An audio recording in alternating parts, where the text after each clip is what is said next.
The first 3 weeks of the eruption here in Hawaii, crazy things would happen in the middle of the night. A new fissure would open up and it would threaten a new neighborhood. Thousands of people were evacuated from their homes. I started the Hawaii Tracker Facebook group to help people understand what's going on and get their questions answered. Hey, how's it going? We're live. This is Fissure 20. We had hundreds of people all throughout the neighborhoods sending in videos, articles, and images. We spend a lot of time making sure the accurate information gets out. This is live. Still lava moving. They weren't just sharing a story, they were helping their neighbor. If a family was being evacuated, my group would just jump in and help out. So it was huge. They were watching out for each other. Hello everybody, thank you for coming. Thank you for the support from everybody. As we go through this, we're growing closer together as a community. When tragedies like this strike, you really realize how much you need each other.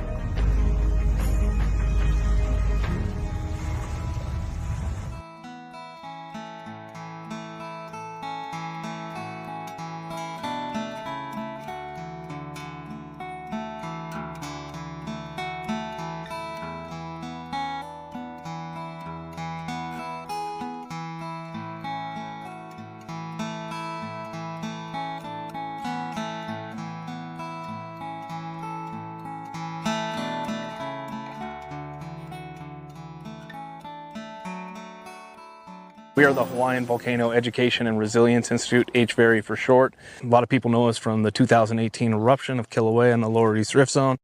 Working under Hawaii Tracker on the Facebook group. Since then, we've been trying to carry on and take the lessons, the hard lessons that were learned during that eruption and try and prepare for the next major disaster that comes to our island.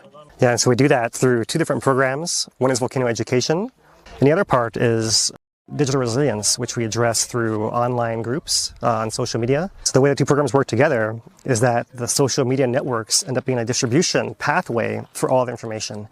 And having that network in place means we can provide more than just volcano education, but any other preparedness information as well. What we were working for really came about in the Mauna Loa eruption in 2022. Within hours of that eruption starting, we had the mayor, Mitch Roth, we had USGS-HVO Ken Hahn on the stream trying to help flush out a little bit of the ongoing because it's so new. It's completely different from our previous major eruption, which was 2018.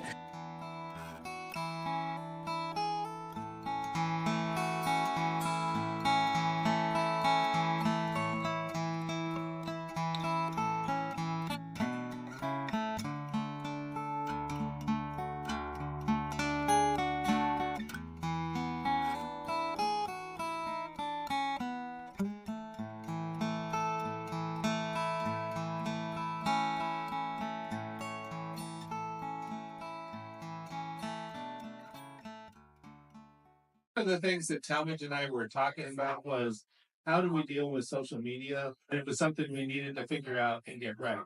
Our job is to get information to the public and make sure that the public get it as well as possible and as correctly as possible. When Philip and Dan started coming to and live streaming the meetings, it was great because we were reaching more people than we normally would. So when the eruption actually happened, we had this relationship. The interviews we did during the eruption, the most fun ones were the ones with Philip and Dave because they were more relaxed and we knew we were getting to the local community and people were asking questions. So those were the best, I think. I just want to really give a shout out to those guys and how we worked as a team on this eruption. It really worked out well and we got to a lot of people we wouldn't have normally got.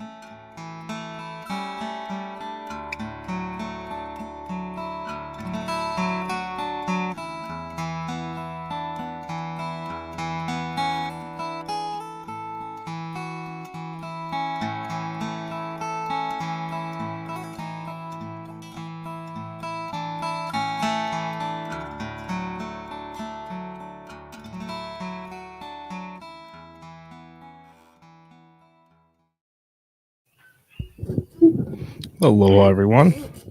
Early morning. Got an eruption here. How you doing, Lou? Oh, well, I've been up for quite a few hours. I was able to get an hour sleep in. We felt this coming about 2 hours ago. I'm freezing to death up here, though. The lava would be nice to keep me warm because I'm hot. I'm cold. Well, there is a lot of lava. Early in the morning for us, it is 2:56 a.m. local time. Thank you all for joining us. We are here. We are going over the latest. This eruption got started at 2:30 a.m. and that's about a half hour before that, around 2 a.m. it was elevated earthquake activity. And yeah, now we're looking at the inside of the Kilauea caldera, the floor of Halemaʻumaʻu, and this lava lake that is quickly reforming. And doesn't this look like reminiscent of some of the sites we've seen over the previous years? Yeah, I mean, it's so typical, right? 2023, 2020, exactly this day on 2020. It's pretty amazing to see again. Right. You may be wondering where Philip Hong is, the resident geologic expert.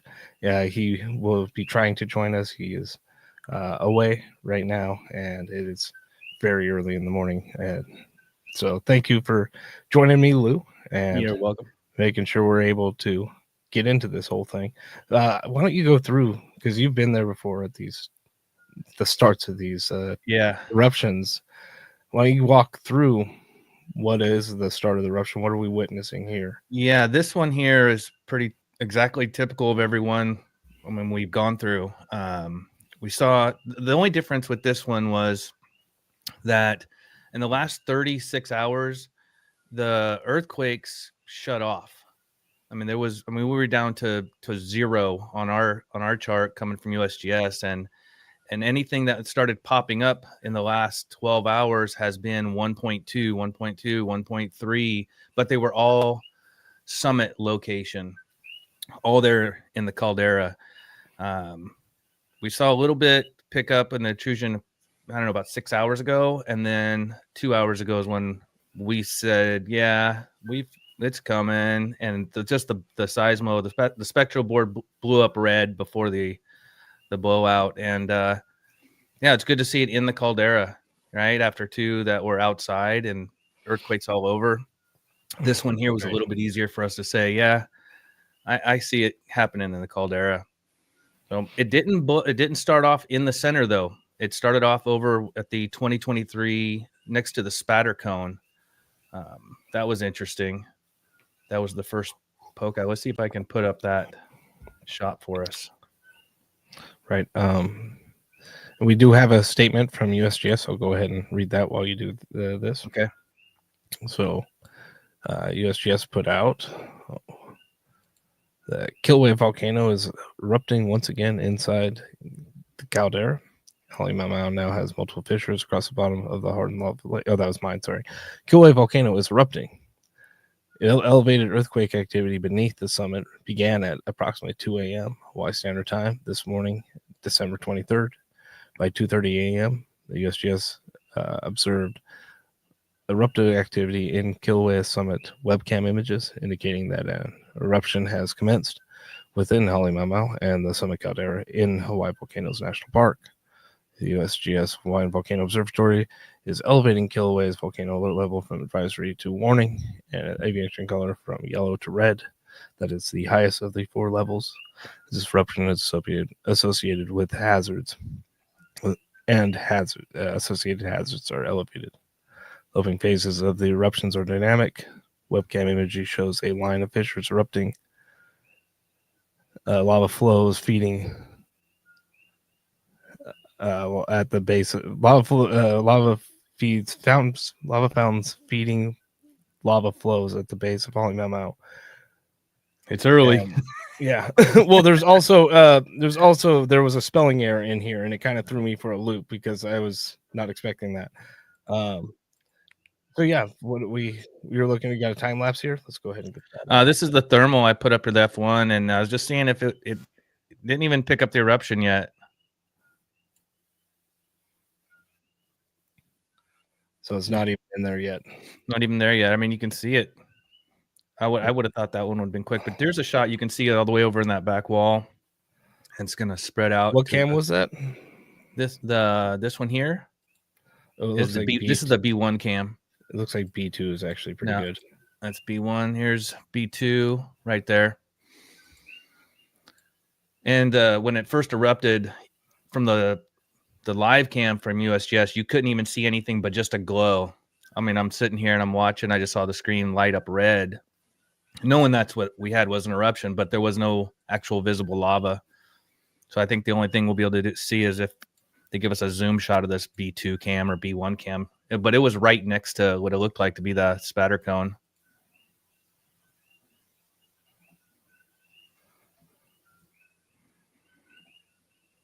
Yep. I'm trying to pull something. Just give me a second. Yeah, I'm looking around too. So looks like there's a pretty big typical plume happening down there. That's the KP cam from Mauna Loa. And there's our V1 cam. Let me drop back out of here. I can't really. Let me see. I'm gonna try and add one. See what I can do.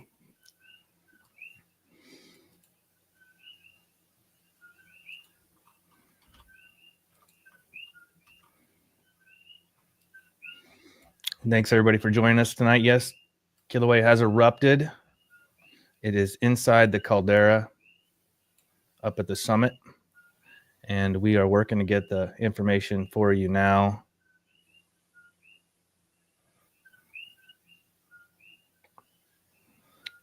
On a Christmas week. All right. I'm gonna show something. Go ahead. Let me see if this works. So this should be the start of the eruption right here. There you go. Yep. There you go. Nice Do it find. one more time. Go back to the beginning and pause right next to right before it starts, right there at that flash. Let's see. It looks like it was Look on at the. that. It's some huge fountains. Yeah. It's like on the east side of the spatter cone from 2023. Right.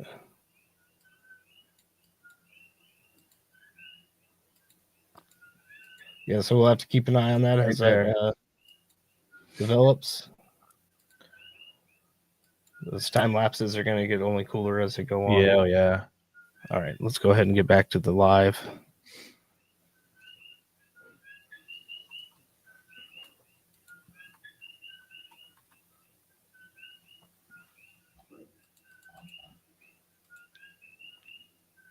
See what, just checking out the B1. I'm looking all not through the B1's not quite as good as the B2. No, and you can see. Look at the from where the. I'm gonna see if I scroll back here for us. The initial start. Look at the fountain height has came down significantly. Yeah, let's watch the start of it there. Here's our start. So see what I mean when I said there was just a glow screen lit up, and it wasn't until it moved into the camera location. There we go.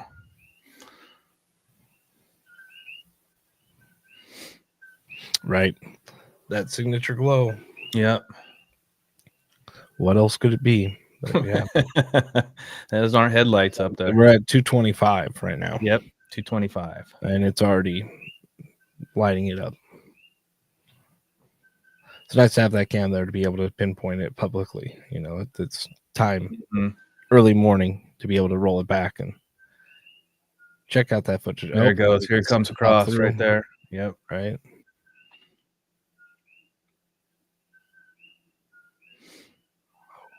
A lot of those smokes spots looking kind of suspect. See how that progresses. But now that whole area is just filled in. Is that the same spot that turns into the fountains, or does it pop out one more? It goes one more. It's going to go a little bit more to the north.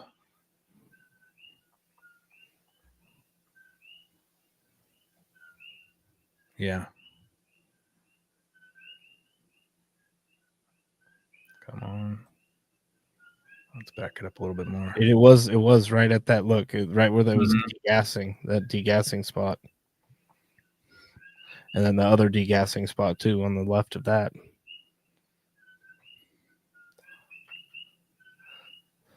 So yeah, this is the very, very beginning of the eruption, replaying about a half hour ago. So this eruption again is confined inside of Kilauea Caldera. It started approximately 2:25 a.m.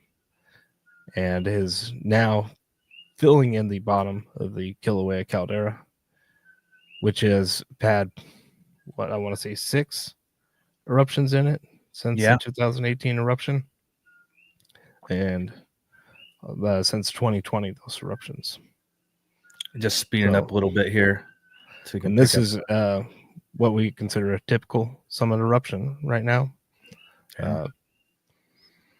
The window, as USGS noted, by the raising of the what we call yellow plus, but it's going from the weekly updates at a yellow advisory up to daily updates. And this kind of is the tip off that the window's open for there to be an eruption, that you don't really catch it like within that half hour. It did come out rather quickly, escalate. To get out information, to get out posts, it's hard. So you open the window, and here we are. With that. That's what threw us, Dane, was that we shifted to that yellow plus. We were getting the daily updates, but then we lost all activity, meaning all the earthquakes had subsided. There was, we weren't getting a bunch of earthquakes like we would typically see after we get a daily update routine going again. So it kind of threw all of us. Well, it's good though, because that's why the window, you just open the window and say it's daily updates. We're now really kind of watching.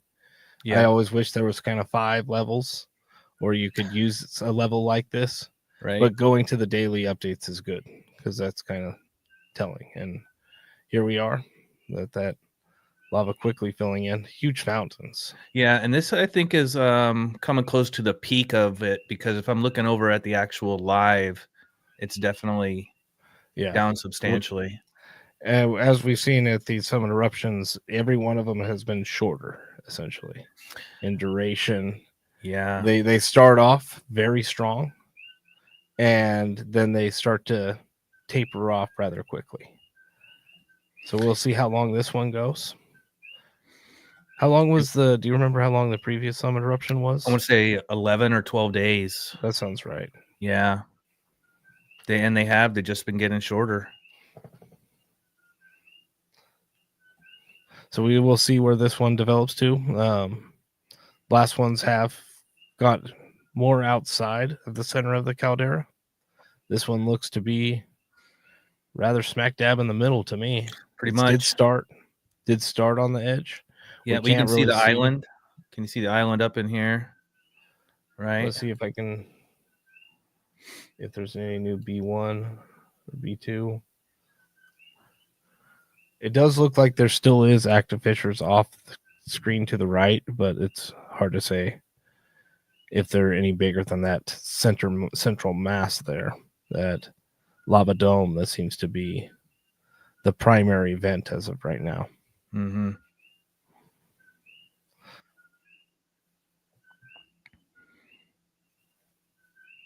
So lots of lava. We have no idea about effusion rates or anything like that, but we'd guess it to be in the hundreds to 200,000 tons of SO2 per day. Yeah. We're talking in terms of Olympic swimming pools per second diffusion rates. Yeah, they haven't had an updated emissions since October, I think, due to weather issues, being able to do it from what I've been reading on their site. You know what this looks like? This looks like September with the fissure line that we had up there next to the down drop block. See how the fissure just stretching straight across? Mm-hmm. It's filling up that bottom very quickly. Yeah. We are 40 minutes in, and it's got essentially the entire bottom, it appears like, covered. There's probably some spots not so much, but it's a huge lake already. Seeing if there's anything else that's new out.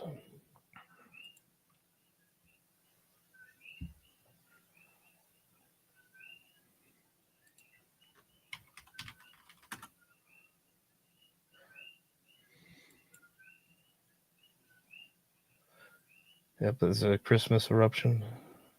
It sure is.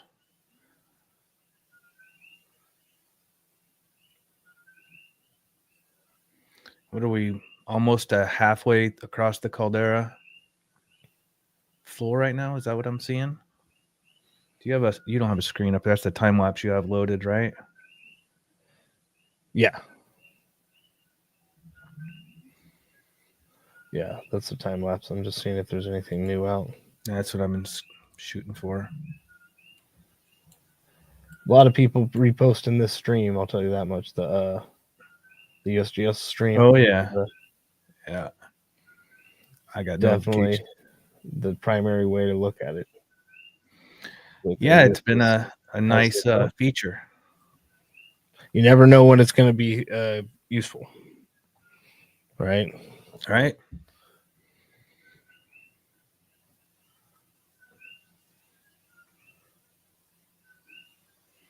So as of right now, let me pull up some earthquakes. Just checking stuff out myself, just to. Mm-hmm. I'm gonna switch screens here and get off this live real quick and get us updated pictures.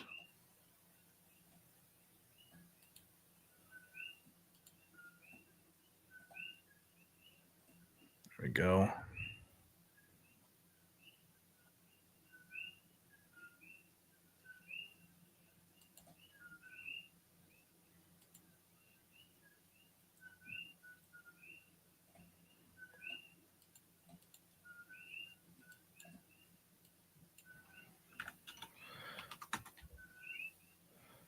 Oh, did you lose it? Yeah, there we go.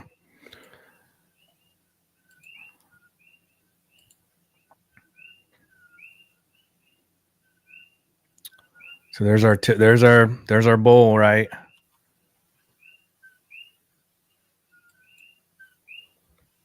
Right. Yep.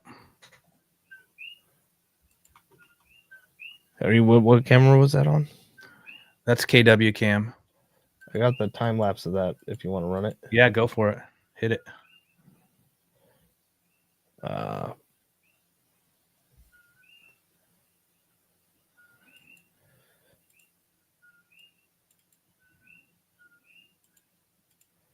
All right, let's add that. So this should be it. Don't got a lot. Not yet. Still putting it together, right?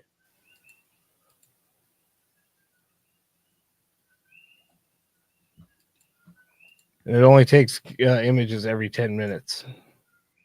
This camera, at least publicly, on the USGS side, they do take images more frequently, but what we see is every 10. You can see the start of that eruption. How quickly it just. So it looks like it's at 220. We still have. We can see it there, so pushing it back a little bit further. The start of the eruption. But we do have lava and a lot of it now. You want to go back to that live view? Yeah, I'm gonna add some other pictures up here. Let me present this. Okay, go ahead. Yeah.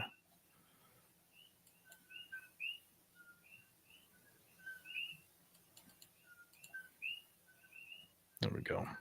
So I'll just go through the cams real quick with some refreshes and see what we got for changes. So this is coming off the V1 cam.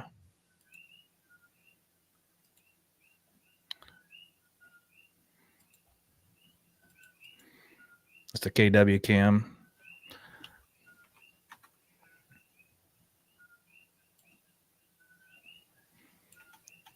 There's our B1 cam. You can see now from the time you played that time lapse till now, it's already moved crossed. I mean, right. We're not at the edge yet, but this was at 310. So we still got, that was 5 minutes ago. Well, no, you got that B2. Yeah. Oh, I got to show that. Again. There's B2 right here. Yeah, there's B2. What do you got? You got a time lapse of B2? Yeah. It's pretty wild. That's a floor. That's kind of a floor view. Yeah, the B2 is kind of wild. All right, so we'll start it off. And let me add its stage. Boom. Yeah. Fast enough for you? So that was over 1 hour. 220. 40 minutes. 40 minutes to cross the floor. Look at that. It went so fast across that floor. It did look like it got all of it, but wow. Huge volume in the beginning. That is a great time lapse. Mm-hmm. All right. Go ahead and take it back for me. Yeah. And I will see what else I can grab. Okay. Here's our F1. Still nothing on the thermal. So 12. Let's see what we can.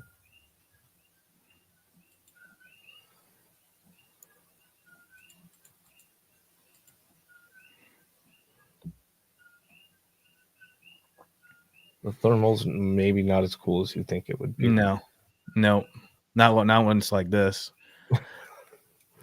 Not when you see that one. Right. Here we are, refreshing screens just like back in 2020 before we had the actual live cam up there. Wait.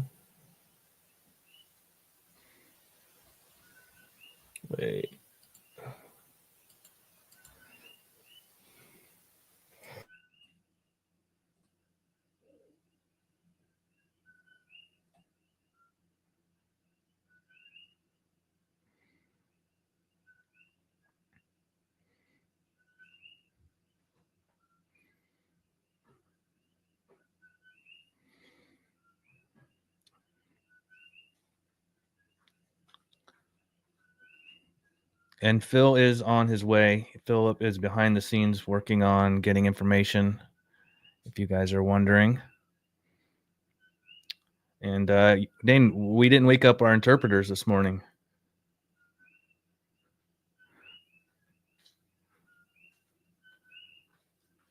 Audio. You're right. I mean, thing is, this is an eruption. We don't really expect to be doing anything other than looking cool at this point. It's totally confined inside the Caldera of Kilauea Summit. And we've done this show before. Yes, we have. 6 times and since 2020. So very similar, very familiar path. Yep. And right now it's just about lava viewing again. We're back in the lava stadium with the views. So I do have one more thing I could add. This looks like a new cam. I wasn't familiar with this cam, but looks like it's over at Volcano House. Oh yeah. Oh, with better colors too. Got the red. It doesn't show the exact start, but you can see how quickly it escalates there, and some really amazing fountains. Huh, that's not the camera I expected to see from Volcano House. Right. Let me show you the daytime. There we go. Yeah, I guess it is. Yeah. There we go. Just little interesting nighttime. Yeah. All right. Go ahead and add it back to you. Yep. And as I see cameras refresh, I'll drop it up on there. Like I said, this is reminiscent of 2020 before we had an actual live camera, even though the cameras were technically live, but they refreshed every 10 minutes, 5 minutes, 15 minutes. I mean, everybody waited. So we're kind of definitely in a better spot with this cam. Yeah, it really is. We're just doing alternate shots of it at this point, just seeing what else we have available. I'm going to add one more. The V1 start of the eruption. That's always been a good cam. Right. So bring that up on the stage and see the start of the eruption there.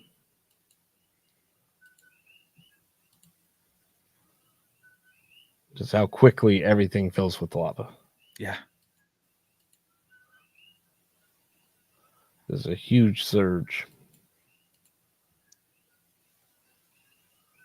And we just had a rough guesstimate, 40 minutes to cross the entire floor. So you figure within an hour,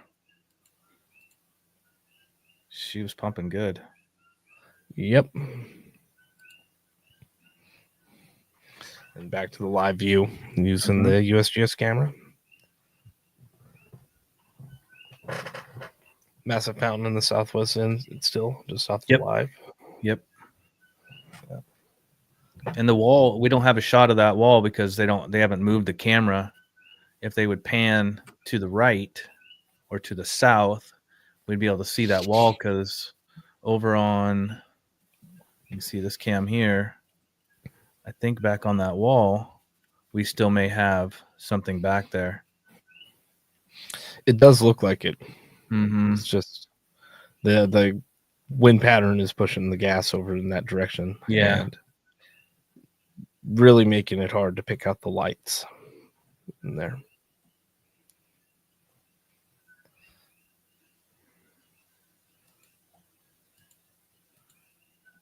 The nice thing about this camera is you don't have to be out there. Nope. In the freezing cold. Nope. Other than wanting to know what's going on that wall.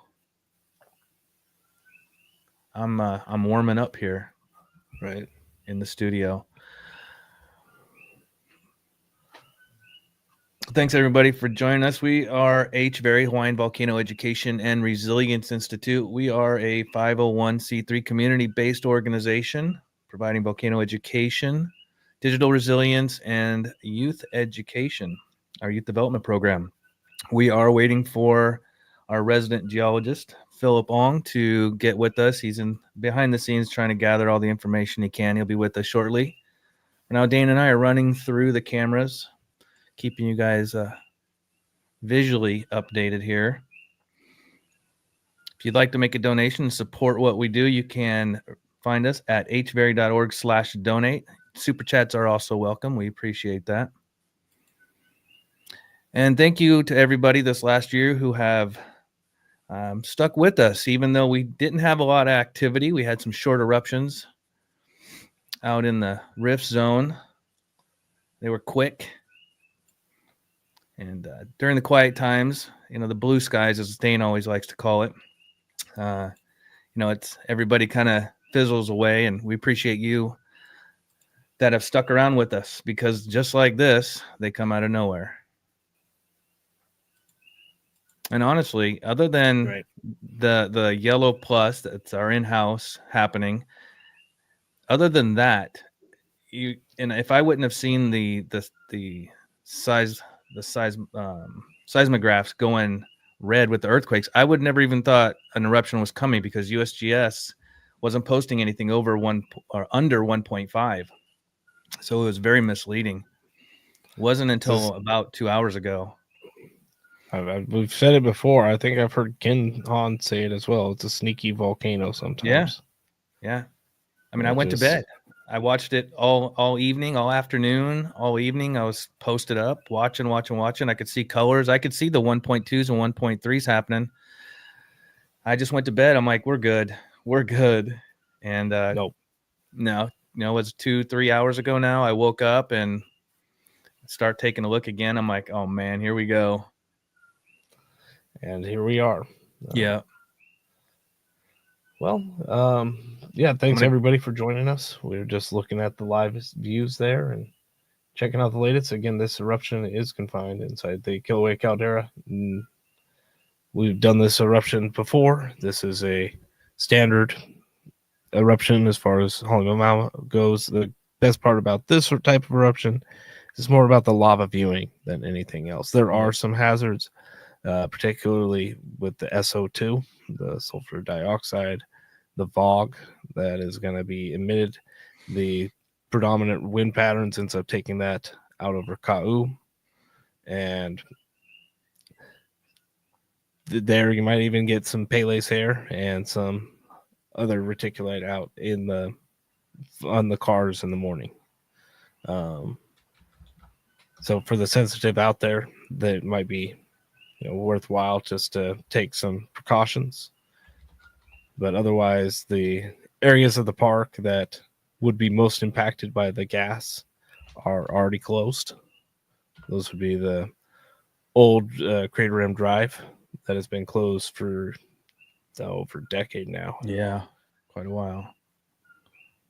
So yeah, this is just a eruption in the lava stadium that we get to watch once again. This lava lake glow, and I'm sure there's a lot of people getting in there right now. And if you are going to go, this is one of those times that if you rush up there, there's probably going to beat the traffic. Yeah, because it is 3:26 a.m. local time right now. yeah. I have no updates from Hawaii Volcanoes National Park as of right now. They haven't even updated on their website anything. So as far as I know, there's no closures up there. Take it slow, like Dane said, though, and it's going to get busy. It's been a while since we've had a. Do you remember park closures off the top? Yeah, the parking areas are open. Wake Kahuna is where the construction is happening up there, but there is parking. There's parking at the next overlook area, but it's limited. So there's not always going to be parking in there. There's parking down at the KMC, and there's very limited parking, even more so at the visitor center. You have a bunch of different options here. You can go to Wake Kahuna and make your way down to several different viewing points along that western trail. You could park at the visitor center. You could walk out to Waldron's Ledge from there, park at steam vents and walk out. There's going to be viewing all over the Caldera when it's like this. There's really not a bad spot to go. Yeah, I know that Wake Kahuna and that area up there will be the first to pack up and fill up with people. So once you get up to KMC, take it slow because it's dark and people do cut across the road to the trails at that point. Thank you, Lou. Yeah, really cool. A lot going on up there. Mm-hmm. And it's kind of good that it happens in the wee hours of the morning. Just if this would have happened at 4 p.m. or 3 p.m., the evening would be jam-packed, and it's probably already going to be jam-packed in the morning. Yeah, come sunrise, come sunset tomorrow. But take some of the edge off, and we will see how if there's any additional closures or what the USGS will do. We have seen closures before at Kanikikoi side due to the gas emissions. Right. We haven't heard anything. Nope. But it wouldn't be outside the realm of possibility. Right. It does look that this one's more near the western wall. So that would, with the trade winds and the predominant wind direction, indicate that you would have some clean air there. So you should have viewing everywhere right now. Yeah. I got a question on there. What's the temperature of the summit? The summit temperature is 58 degrees Fahrenheit, 14 degrees Celsius. Wind is blowing from the north at 10 miles per hour up there at the park right now. For me, that feels like -10. Yeah, I'm in the negatives. Yeah. Yeah. Yep. No. I mean, you and I are indoors right now, and we're both wearing hoodies, and I have long pants on. Same. And I'm still looking for another cup of coffee to warm me up. Oh, come on. Yeah, I don't know what happened to me. It happens when you move here. It does. All right, so I don't really expect much to be coming out at this point. No, and look how much it's slowed down. Right. Like in terms of what to expect, probably it just stays right here right now. Let me double check again.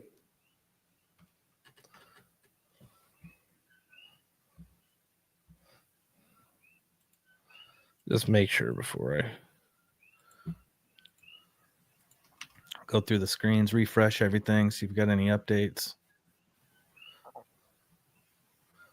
It's a B1 cam. Last picture of that. So that was 10 minutes ago. That should be updating soon. This is at 3:20, 10 minutes ago.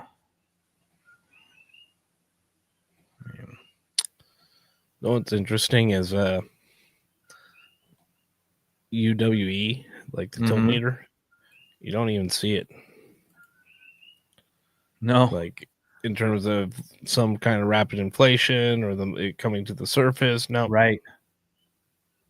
Yeah. Most telling is some of the earthquake signatures, but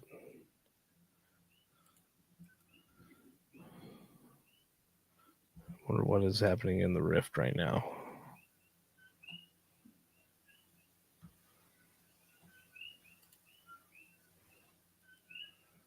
Whoa, tilts down, but we do have some.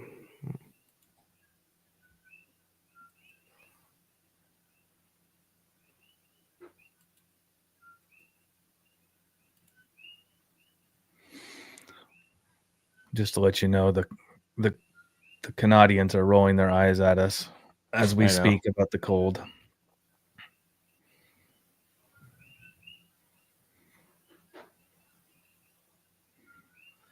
You can definitely see the earthquakes and everything pick up on the seismographs. Oh yeah, like, but they were all 1.2, 1.3. It was, but the frequency of them it did build up. Yeah. All right. Looks like we got Philip is still in process. Good. Yeah. Okay. The easiest way I can get this to you, I don't know if you want to see this. Let's see if I can find it again.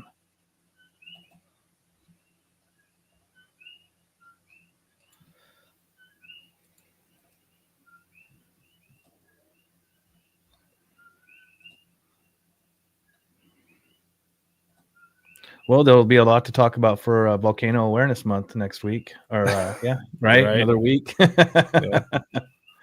Yeah.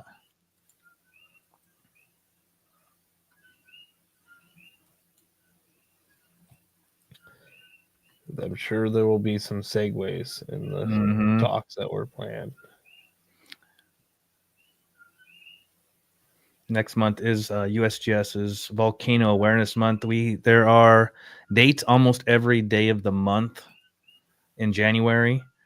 We posted the calendar up. You can find that on our website, hvari.org, or go to USGS. They've got it there. Everything from hikes to talks, talk stories to presentations all over the island. You can scroll back into our community tab or over on Facebook at Hawaii Tracker, and you can find our calendar there as well. Not a whole lot new I'm seeing on the time lapses. No. And I'm still waiting for everything to open up here.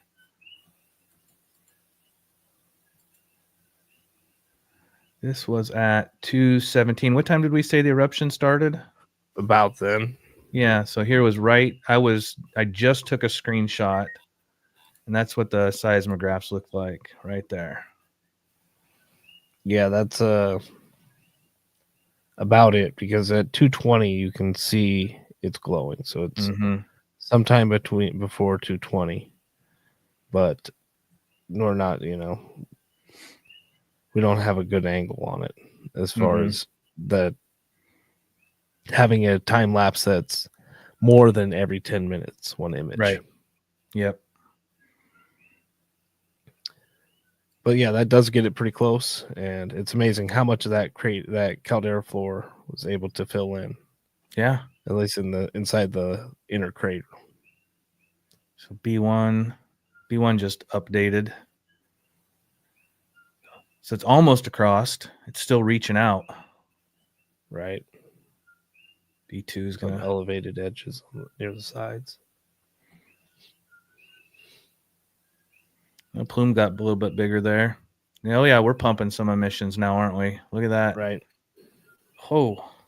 Here, I got that one. Let me add that one. You got the time lapse for that? Yeah, the KP. Oh, nice. You can see how the different levels of it blowing around. Yeah. There you go.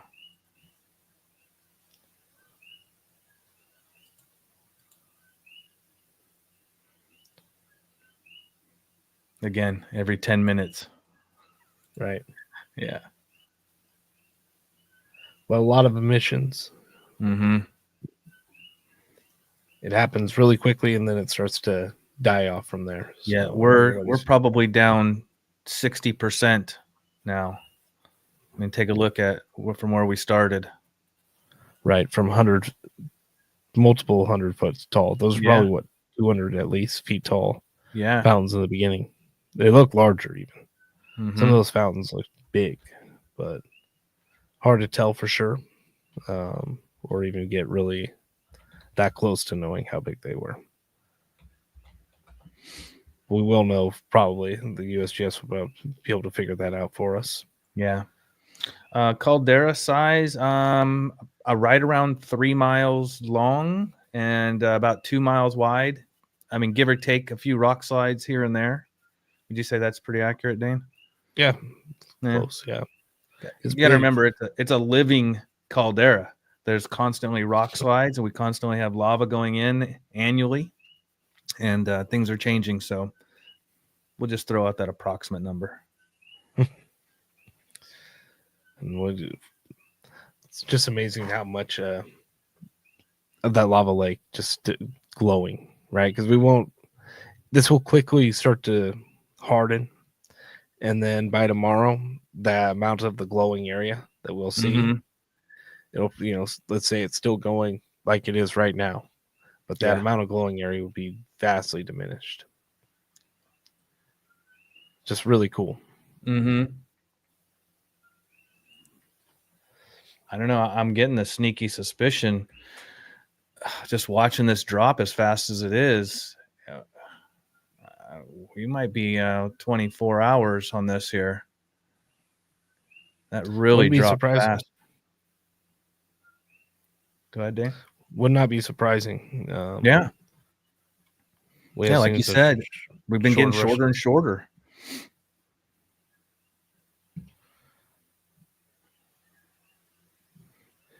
Some of those fissures look like they're already really struggling to just Mhm. erupt over the little bit of lava that's already started to surround the vent. Now, we also have to throw in that the camera is sitting up several hundred feet above the caldera. So it's a little bit of it's a little misleading how big it truly still is down there.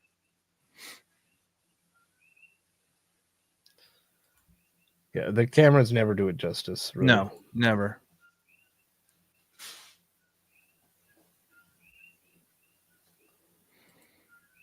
I want to get another cam here. The KW cam looks pretty amazing.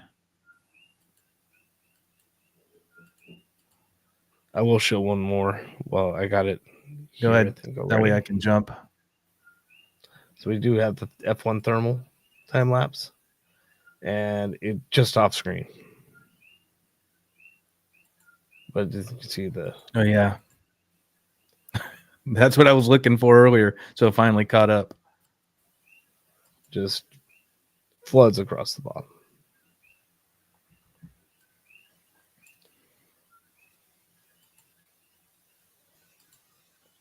You ready? Yeah. Throw me up there. I got it. Whoops. There we go. Oh yeah. So take a look at over here on the wall, right in here. You can see it. This rock is in our way, but like you were saying, that fountain is way up there. So there could be a lot more over on this other side happening. We just can't see it because the smoke's in our way. But I don't know. Take a look. You tell me, Dane, does that look like it's going up that wall pretty good? Dang, that looks like it's going up that wall pretty good. Yeah. Yeah. Where would we get an angle for that? That might be that volcano house cam. Yeah, you catch it from Waldron's Ledge. You could also catch it pretty much anywhere down the trail. But none of the other cams are going to catch it, I don't think, because of the smoke in our way.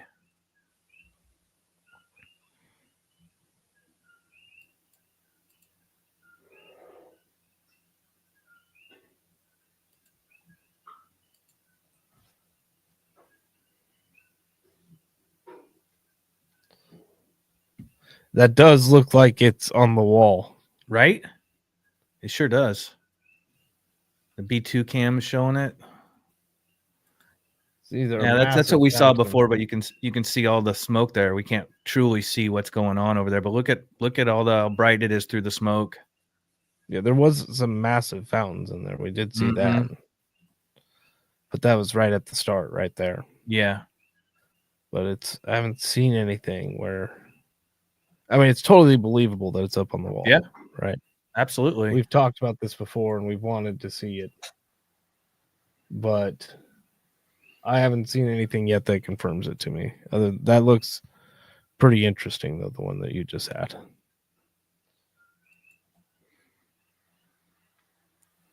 So that was just updated at 3:40, and it's still going up that wall. So that was KW? Yeah, it's a KW cam.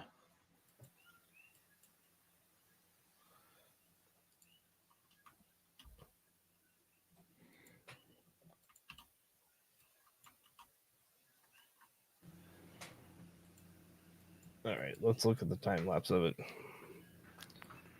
KW cam. You can definitely see it right there. Yeah. It looks like just a big fountain. Right?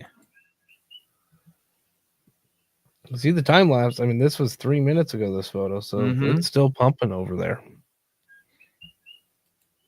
So that middle section is not the primary. That's just what we can see. There's something off the side to the right. You can see that dying off in the middle. But over to the right is where the action is.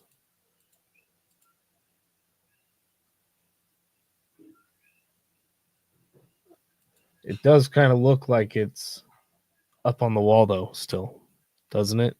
Absolutely. Absolutely. Just we get to see that spatter that's so pronounced. Mm-hmm.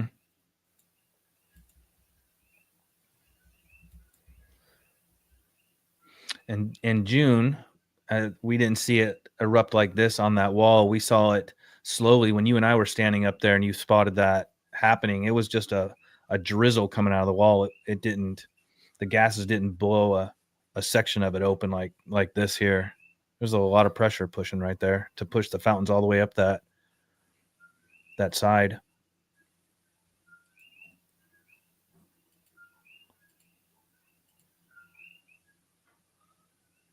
I think I broke it. Just trying to get the sense of bearing. All right, so that's what we're looking at.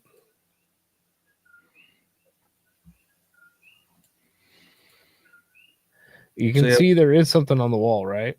Yeah. Yep. But then it does that. What is that? That's even like further up the wall, right? It's got to be like just when we don't have the images. Yeah.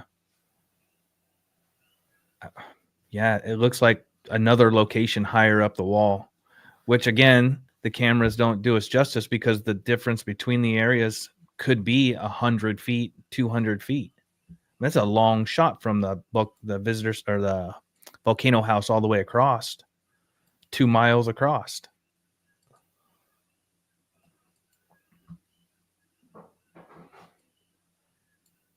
All right, so there.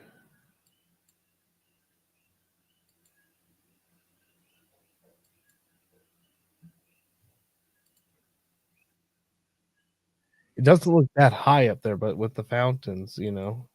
Mm-hmm.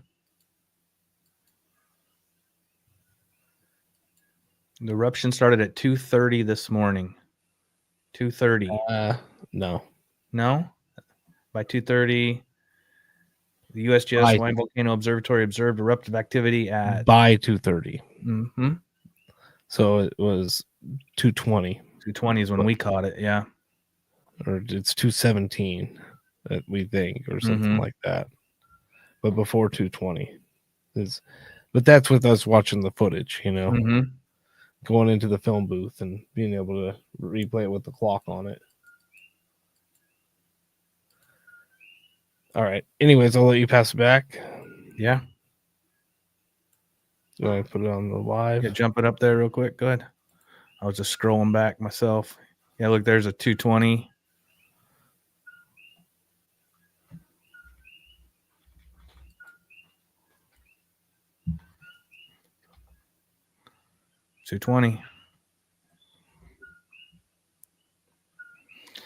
I know this camera up there does a pan and tilt. I know it's a PTZ camera. Yeah, but that ruins your time lapse. Yeah, well, I'd rather see what's on the wall right now. Yeah, the mystery is part of the fun. Yeah, Dane, we're gonna have to eat 5 minutes on the time lapse. Just let me see the wall.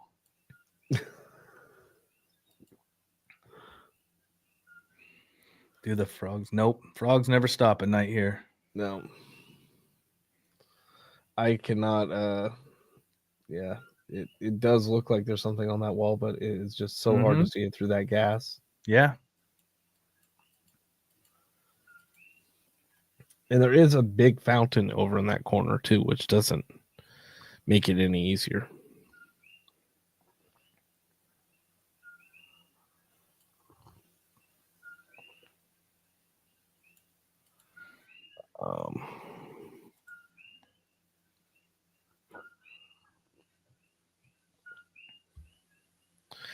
Yeah, a lot going on.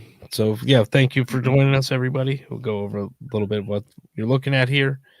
This is the Kilauea volcano inside the Caldera, Halemaʻumaʻu crater.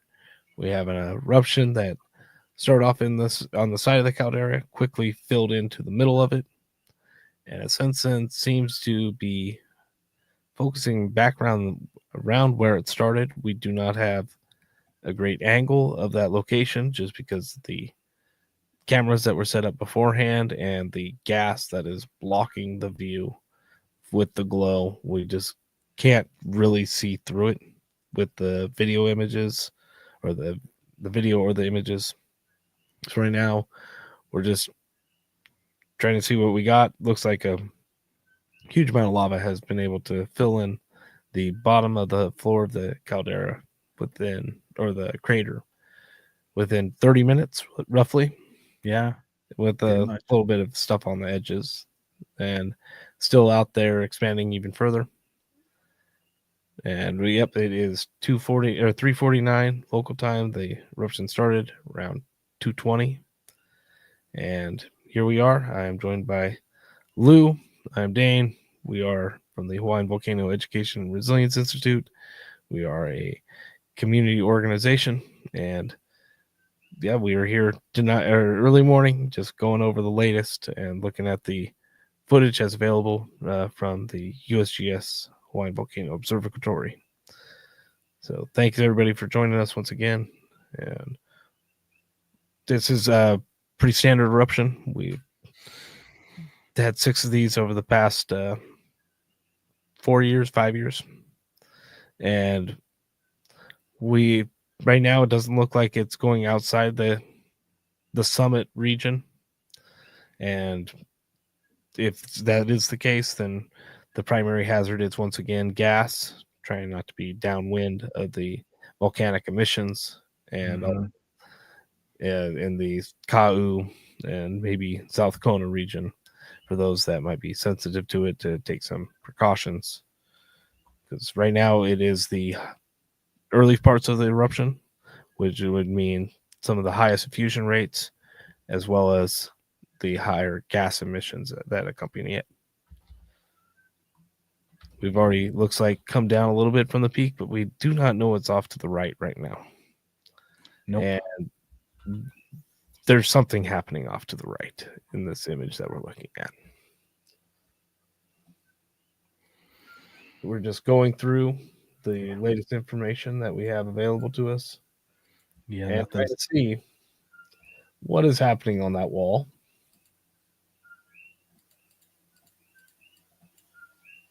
I don't have any updated shots. I was just cruising a mission, see if we get any updates. Not yet, but we know that these things are going off at basically every 10 minutes. Yep. So hopefully within the next minute or two, we'll get another round of shots. And one of those will be able to tell us where this thing is. Well, it looks like the park is updating their website with alerts and conditions because everything just deleted. So looks like the park's going to give us an update here any minute. There we go. Nope. Still no updates to the park, and all roads are open as far as I know.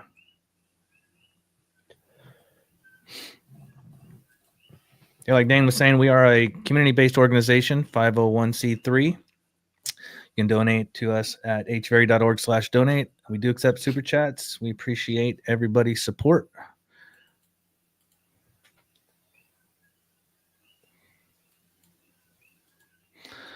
Mark asks, let's see if I can show that there.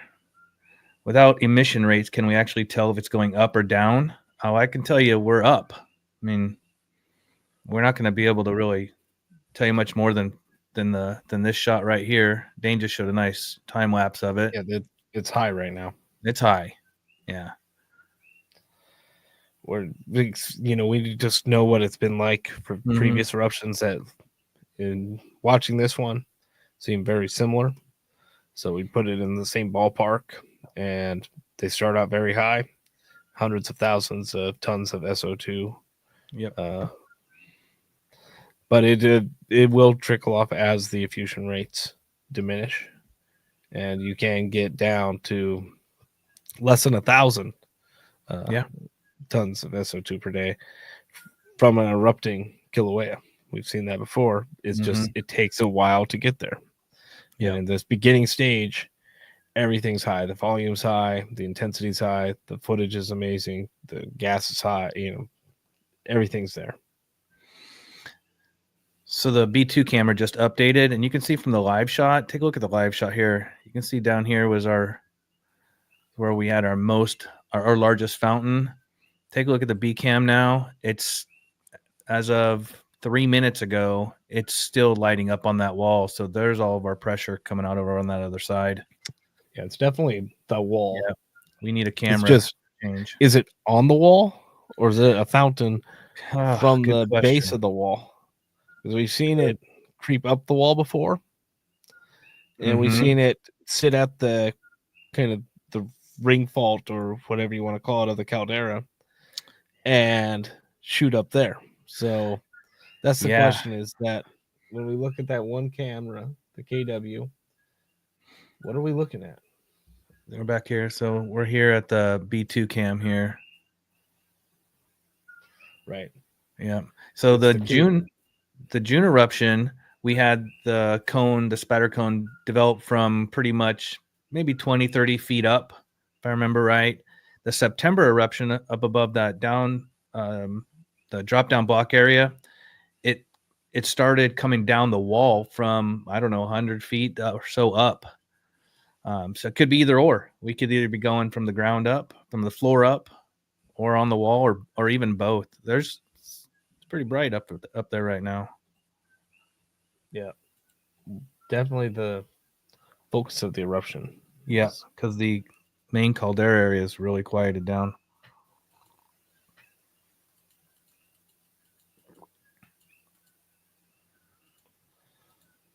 Waiting for my time lapses to see if they're going to update. They might be having a little bit of issue.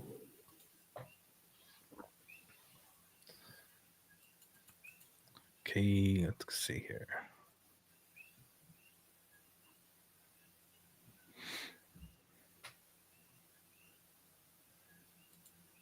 Zoom in on B2.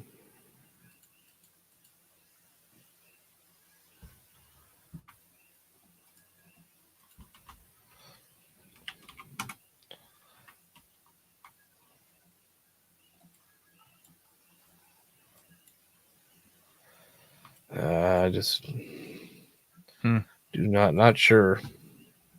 It's definitely action over there, but not sure what kind. Oh, on the K2 cam. Yeah, it does look it does look like it's at the base, though. I'll give you that, because you don't see anything high up that's obvious. Right. It seems like the light source is lower. I have that available for us somewhere. Here. Reason I haven't been showing it because there it is right there. There really isn't much to see on that cam. Just that glow of the floor a little bit.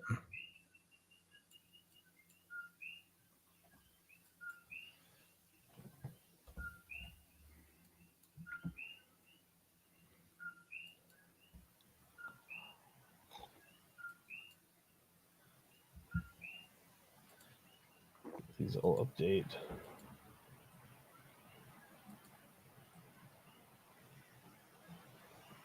You can still see it on the KW. Yeah. Just up in the corner there.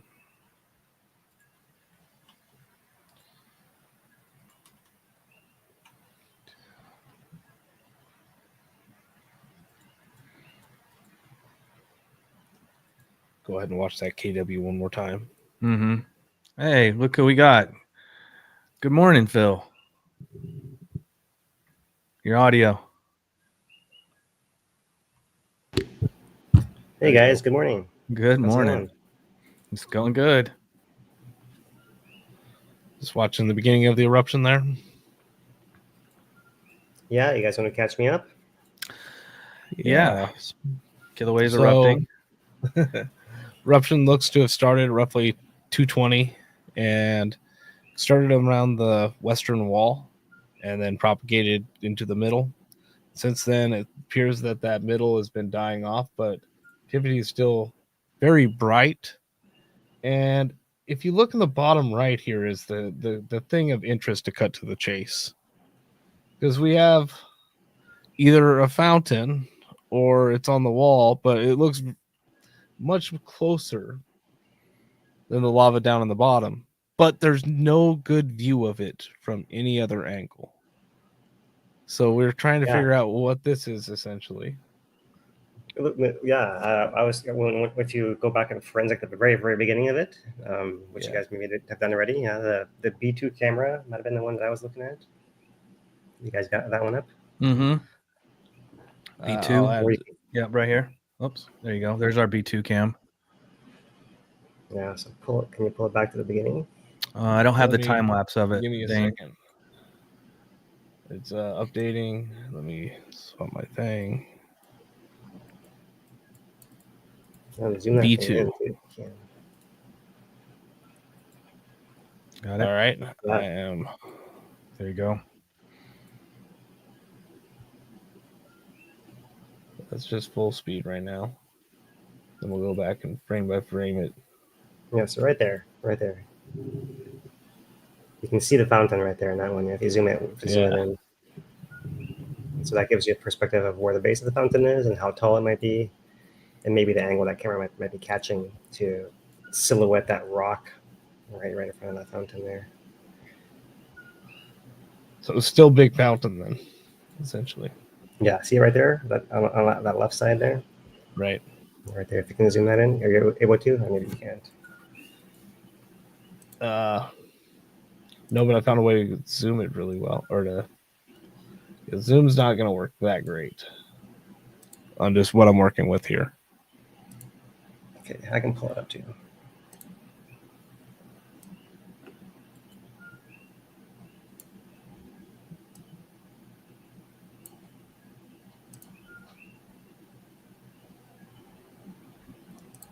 There's a lot of stuff going on here. Let's see.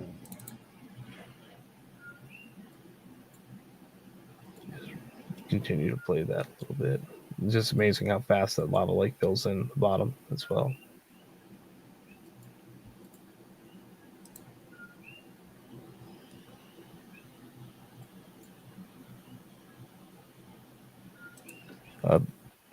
Go ahead and go back to the live action, Lou.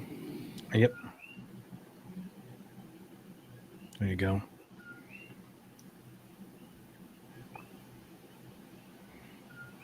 I just hit all the refresh on the cams. Still waiting on any updates. There's the KW cam. All right.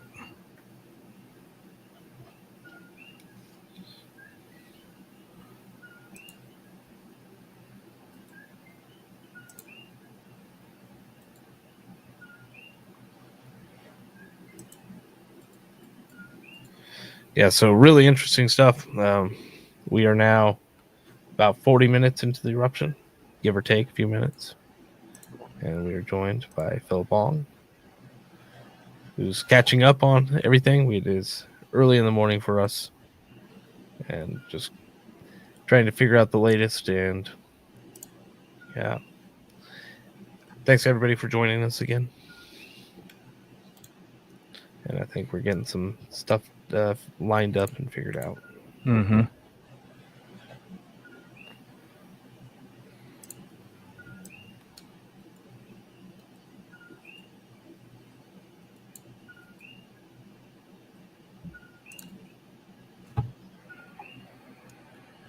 I still have no updates at the park for any closures. No new updates.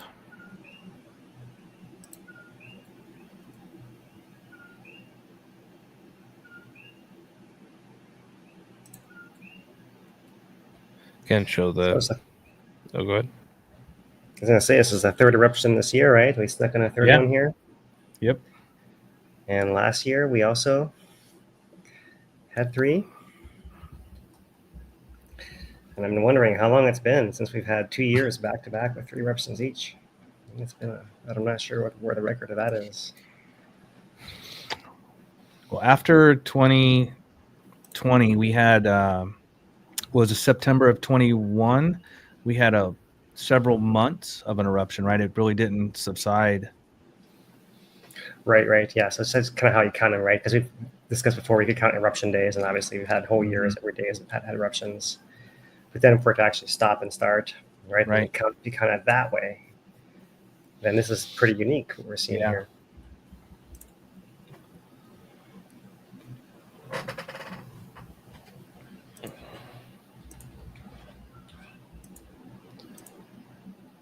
All Gina for the $4.99 super chat. Appreciate the support.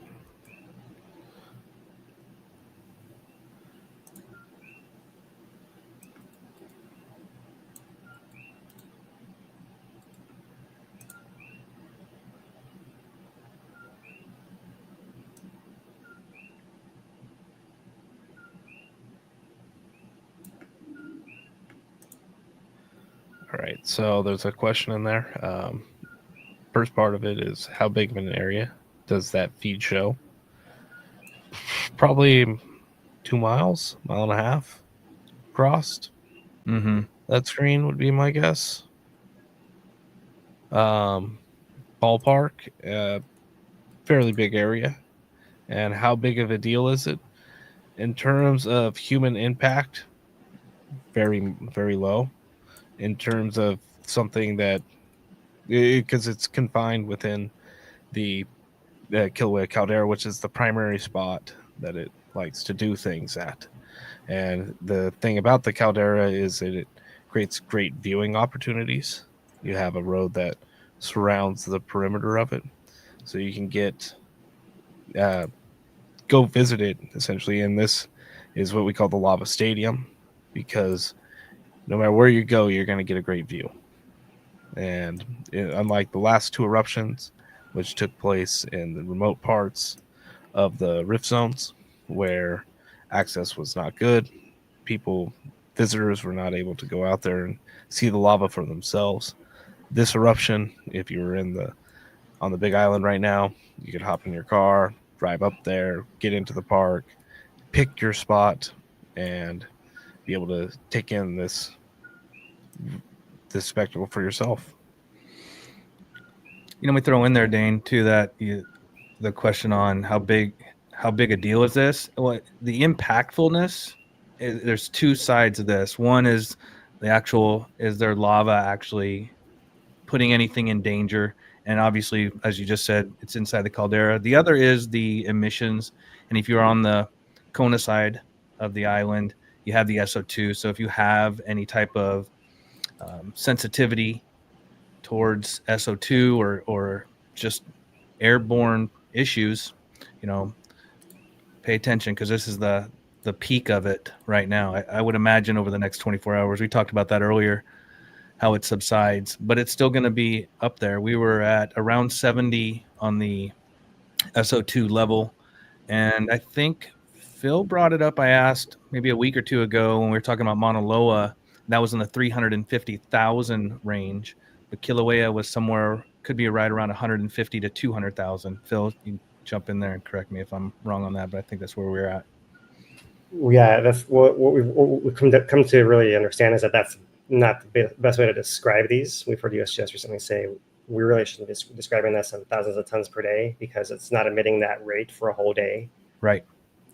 So it's very tricky, right? We're talking about it in terms of per minute or per hour or something along those lines, but we haven't quite got there yet as far as those reports. So yeah, we might be in that range of 100, 200K per day rate at the initial hour, but that might only last a couple hours and then it drops down to 50,000, 40,000, 30,000. So it's hard to say that how much you actually put out in one day. And I just say it that way because we don't want to be misleading, right? Right. In the end, it's a huge amount of gas for any person. So it is in a cause and impact, or people nearby will smell it. People downwind might have effects of it, right? A Kona side might have that fog trapped there as well, depending on the weather conditions, right? So not as much down in winter, usually clears out faster, but those are for sure the main impacts of people will be the gases here. And yeah, really great viewing opportunities there. It looks like if the lava is all the way on that west wall, then the best viewing area, have you guys talked about this, might be over on the eastern side. Perhaps Waldron's Ledge, even though it's far away and you have to look across the weather, right? And maybe if you get a little bit further south, walking south along the crater, you might have some other spots in the area. But obviously, we have not scouted that ourselves since we are all here. Yeah, we're also thinking Kanakikoi might as well, and it would probably be open just because of this thing being so far west compared to the times where we saw Kanakikoi closed to the gas emissions. It's more on the eastern side. From that look out there, you're not going to see that spatter cone in that wall, the way it kind of drops off. Yeah, and that's a spot that I don't like to be in, especially with the beginning of the eruption, because it was I think it was the June eruption that they closed that not long after the eruption. We were up there, but we were on the west side, and that's a tough spot. You got to hike down in there on their trail. But I don't think you're going to see that wall from there. Waldron's Ledge would be a good one. I know I don't like to give out my secret spot there at Waldron's, but it's a great spot. It's not going to be secret for long, right? Nope. There was another eruption also. The one was at the one in June last year, right? Where that was also the more popular spot. Yep. I remember going there and talking about how that's where my kids learn how to ride their bikes because it's a nice paved road that there are no cars on because it was damaged by the earthquake in the 80s. So now it's called the Earthquake Trail, and it was really something to see how many people were actually there during that eruption in June. And the thing about these eruptions that are happening now, maybe it's worth talking about too, is that one in June lasted, I forget now, 2 weeks, was it? Yeah. Something like that. The one after that,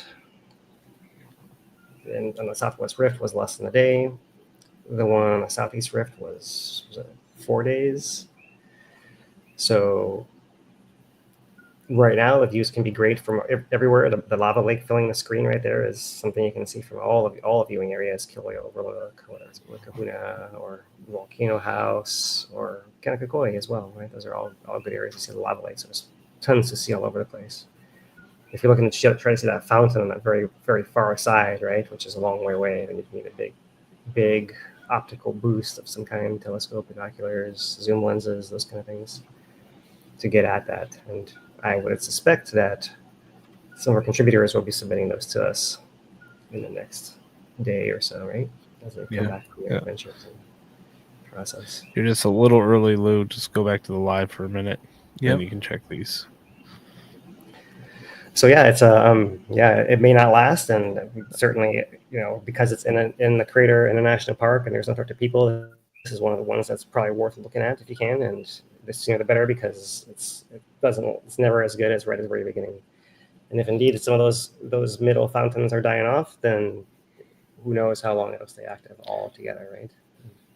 Right. Usually we talk to people warning them, like, if if you go up right now, at the beginning of eruption, you're going to run into a huge rush of traffic. But right now it is 4 a.m. and I bet it's pretty light right now to get up there. But by sunrise, it might not be that way. And by this evening, it's going to be a lot of people. Everybody's Just off bet work on today. Just bet on it. The Christmas eruption people are going to be talking about type of thing. The eruption that happened in 2020, and at this time it was December 22nd when we were up there in 2020 for the eruption.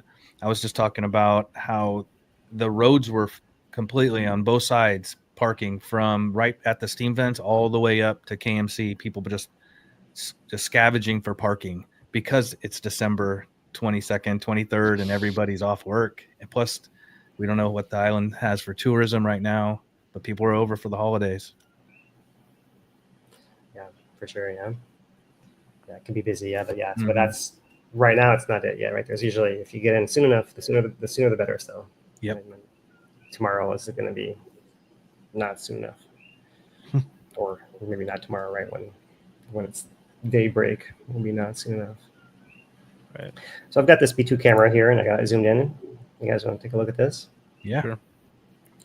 So there's that first frame right there. Let's see if I can get this to. I gotta click on it, I think. And right there, that's that first frame. There's a before where it's pitch black. That first frame, and the second frame right there. So here you can really see the shape of this, height of this fountain all the way through there, right? If I pull it back one, you see there was a crater wall before, and then there's the fountain after. It's like so you can really see halfway. there. It almost looks As far like, as how far up the wall it's shooting, that's so it's a very tall fountain right here. This edge is a certain like 500 feet, huh? Well, I don't think this is is it. No, it's probably not 1,000 anymore. I can't remember with the adjustments of the lava lake surface. Yeah, I don't think it quite is. Yeah, probably not anymore. But still, it's probably a couple hundred feet. I would guess there at least. Yeah, taller than anything else that you can see from right there, right? And in fact, I can probably advance it another one. You can kind of see how this flow is starting to come across the floor there, and you kind of lose in the middle of all this gas coming out where exactly the fountain is back in there now. All this gas is obscuring it. So really, that first frame is why I was trying to get to zoom into this very first frame, whereas there's still a lot of gas, but there's just enough shine through there to make out, there's some really bright spots at the top of this fountain here. I mean, there's possibly even a hint of more stuff up in here, but it's hard to really tell there. Yeah, so that's the B2 camera, and that's how many frames I have right now lined up. What's your thoughts? What's your expectation from here? I was talking about that a little bit earlier, but we now at Summit Eruption, 6-7 eruption we've had. Every one of those eruptions since the 2020 stayed in the Caldera, essentially, or around it. Summit eruptions. So is that the expectation now? Yeah, it's obviously a speculation to try to anticipate what nature is going to do, obviously, right? But yeah, I think it's also important to look at what got us here, right? And so we've seen our most recent update when we summarize what had happened is the most recent set of earthquakes focused under the summit exclusively and did not reach the East Rift Zone eruption site from recently, right? So that led us to believe that there was some kind of pinch zone, something cutting off the flow. Right? The flow that before was coming to the volcano was able to distribute across under the summit, across a little bit into the Southwest Rift where it went last year, across a little bit into the Southeast Rift, and recently the Southeast Rift had stopped inflating, was actually deflating, showing that pathway was cut off. So all the magma had to be stored and accommodated under the summit, and clearly there was not enough space there for that to happen. So that said, that pinch point's still there, right? Or else we would see this relief pressure and shut off. And maybe that some pressure builds enough to force that at some point that will happen, whether that's during eruption seems less likely, as you say, because once it starts and it has an easier path out and the gas can come out right above, why would it go and try to break through something that's harder already, right? And always with the caveat that any big earthquake that from the adjustment of the land could then change the nature of the pathways and reset things, right? So, but yeah, I would say I'm with you right here at this point that right now I would expect it to stay within the summit, mostly because of that, rather than because of what it's done before, right? Because we know that the actual current context is that the rift zone has been pinched off, and that's why I would expect it to especially not go over there. Now within the summit, we've had, and you saw East Rift is slightly different, right? But the East Rift we saw at Nepal, the first day there were fissures that opened up in one area, then it kind of stopped for a little bit, then those fissures reactivated, then it stopped and the new fissures opened up within a quarter, half mile east of there, and then those activated. And so you can have various phases of these opening, even if it's all within the summit. It could do something more interesting than just starting and ramping down after the ramp up, right? That's more, I think, we have to wait and see. We did have a comment come through now about somebody over by the golf course, volcano golf course, says he can hear it, the eruption going on, the fountains and everything. Yeah. Yeah. All you guys have right. gone through all these cameras? Yeah, it looks like the gas picked up a little bit. Yeah, we've gone through the cameras, not super zoomed, but we've gone through the there we images go. that we have available. We just got a movement. Can I jump off the screen, Phil? Yeah, do it. There we go. They just panned the camera over, so Hey. USGS is awake. There we go. There so we were right, it is. Dane. We were right. It was shooting up that wall. Yep, there we go. There it is. They wanted the view more than the time lapse as well. Mm-hmm. See? So there it is, the fountains. Looks like you have two different fountains there. One in the foreground and then one maybe a little bit off to the background on the right. It's hard to really pull them apart, right? I think there could be a third one in the middle, depending on how you kind of. But yeah, so it's probably one segment that's really, really pumping. So compared to that, all the other fountains that open across that crater floor seem secondary, right? And it may be that with that much volume coming out of this one, that everything else does shut off because everything else is coming out through the lake as well, right? And that's the other thing is that we've seen is vents become drowned, and they tend to focus on the highest elevation because of that. Right? And we saw that last year in June as well, in the June eruption. That was a little bit further behind where this one is on that back wall, but very similar to where this camera is pointing now, right? And that one opened up across the crater floor as well, and then the one that was highest up on the crater wall was the one that persisted the longest. So that's the other thing that would not be surprising to see. Would be to see this vent. It's already the strongest. And the eruption we saw last year in June, that vent on the upper wall was not the first to open, and it was not the strongest, but it was a longest lasting one. So here we have the one that opened up strongest on the wall, and is also the most persistent one thus far, which that's interesting there too. Yeah, they're moving rather quickly too, in terms of the progression. Seems like some of the other ones were right now would be 2 hours in to this eruption. Yep. Started at 2:20. So we're now 2 hours in, and we still have a very large lava fountains and very full lava lake at this point. So thanks everybody for joining us. In case this is your first time here, we are the Hawaiian Volcano Education Resilience Institute. We do live streams every Thursday at 5 p.m. Hawaii Standard Times to go over the latest on the Hawaiian volcanoes. And whenever something like an eruption happens, we go live and then we go through and figure out essentially, what's happening and try and give you guys as much information as we have available, as well as our experience with this volcano. And thanks everybody for coming in.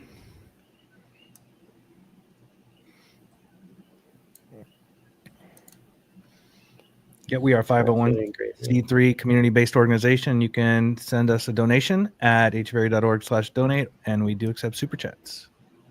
Thank you. The little Christmas tree The dead volcano Christmas tree. Is that somebody's gonna sneak out there and put an ornament on it now? Like, do not do that. Do not do that. Advise against.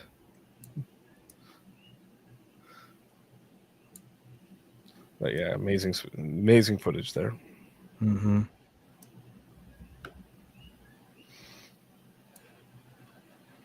No. No sneaking out there. Yeah. Hey, it's awesome that they were able to get up there and move the camera. Mm-hmm. Yep. Somebody moved pretty quick.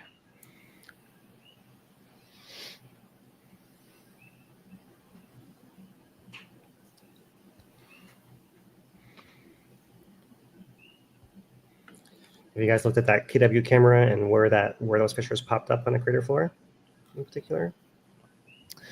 Yeah, we did on one run through it with the gassing areas, heavily degassing, and then that's where the fissures would emerge from. Mm-hmm.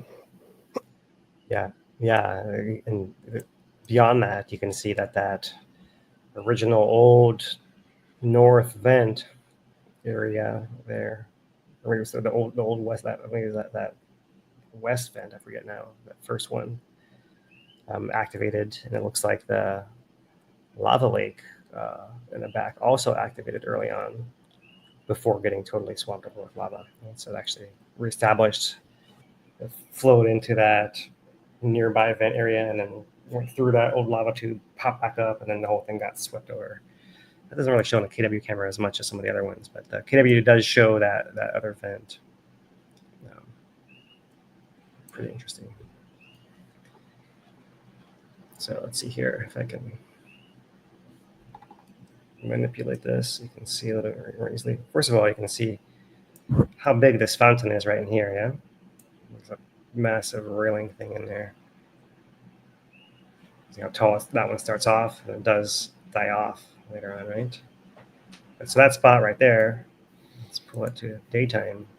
You see right there, that little puka, a little hole just off to the side. Here's our channel to our old lava lake right in there. So it's the same. This was a vent earlier as well that got reactivated right through there.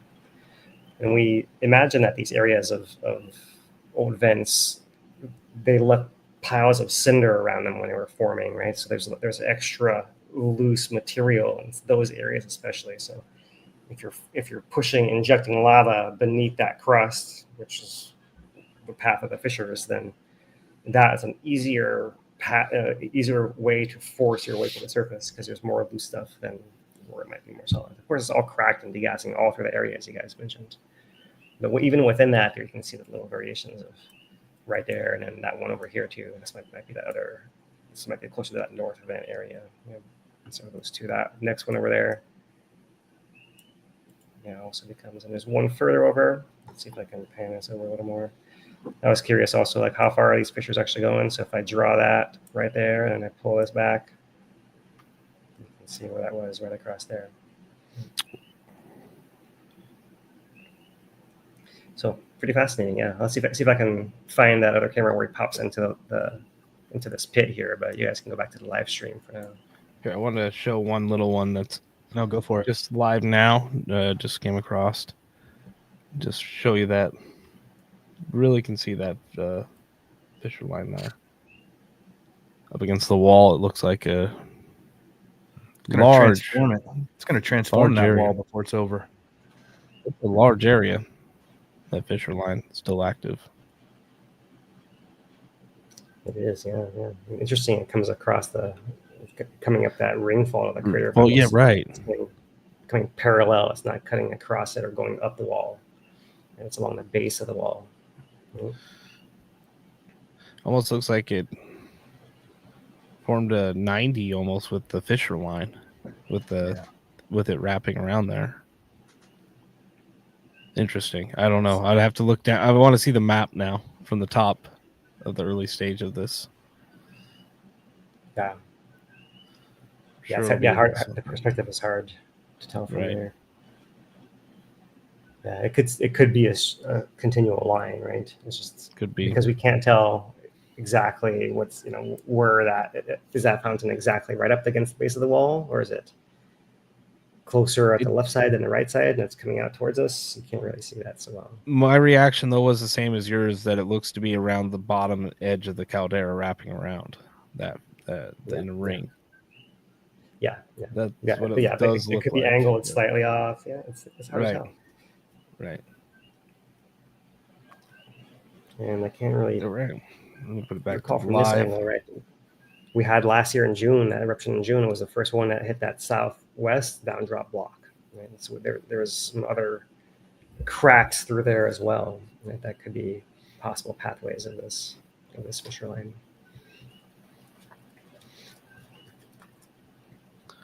Yeah, huge fountains.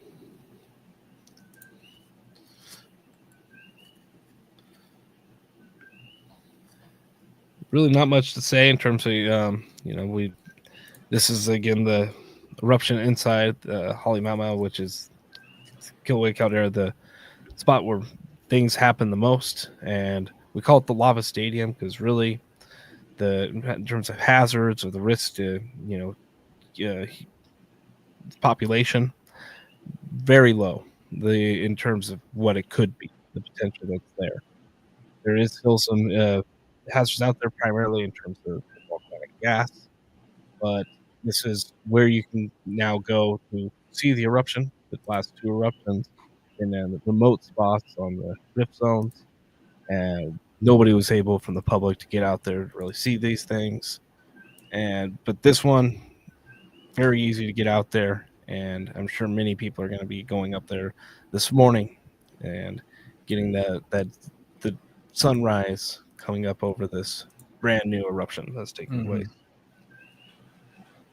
So why are the branches not burning? So this tree would be in the foreground by a significant distance. I don't know, maybe a mile or a half a mile, or I don't know, but it's a rather significant distance from where that tree is on this ledge and down across to where this eruption is taking place.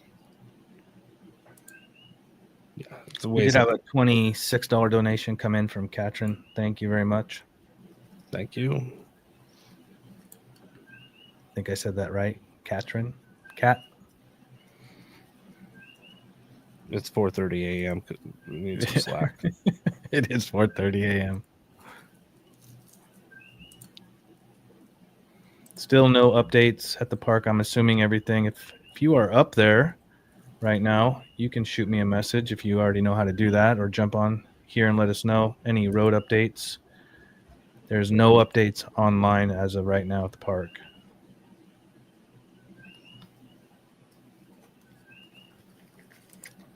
Yeah, that's true. We had a summit eruption, southwest rift zone eruption, and an east rift zone eruption. That's three, all in a year. Interesting.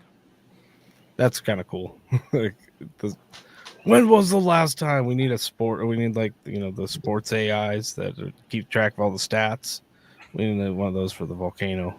Just like all these obscure knowledge of back in 1953, there was actually.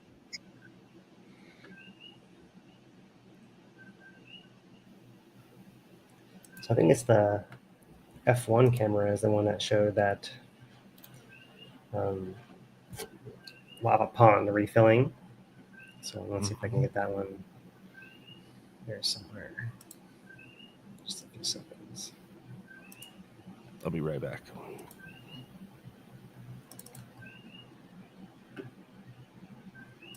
You put it up there. There you go.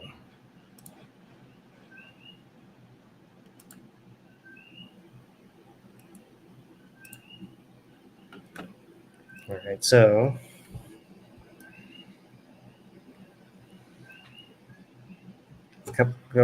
quite a bit we can look at here. Let's see if I can get this a little bigger, maybe to. Let's try to zoom in and expand it here. It's not letting me expand it.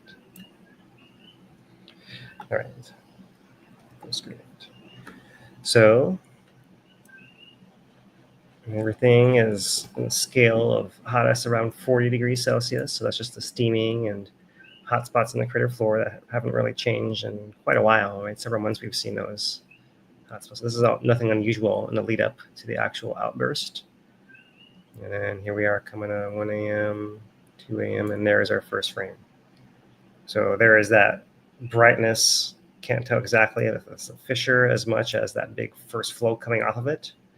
You see the flows only come this far, and yet there's a bright spot off here separate, right? And so there is where you can tell that the lava has actually gone through this little lava tube that fed this lake. Because before we had this west vent was somewhere in here, and when that vent opened up, it was also on a crater wall, but the crater is a giant inverted funnel, so it was further down.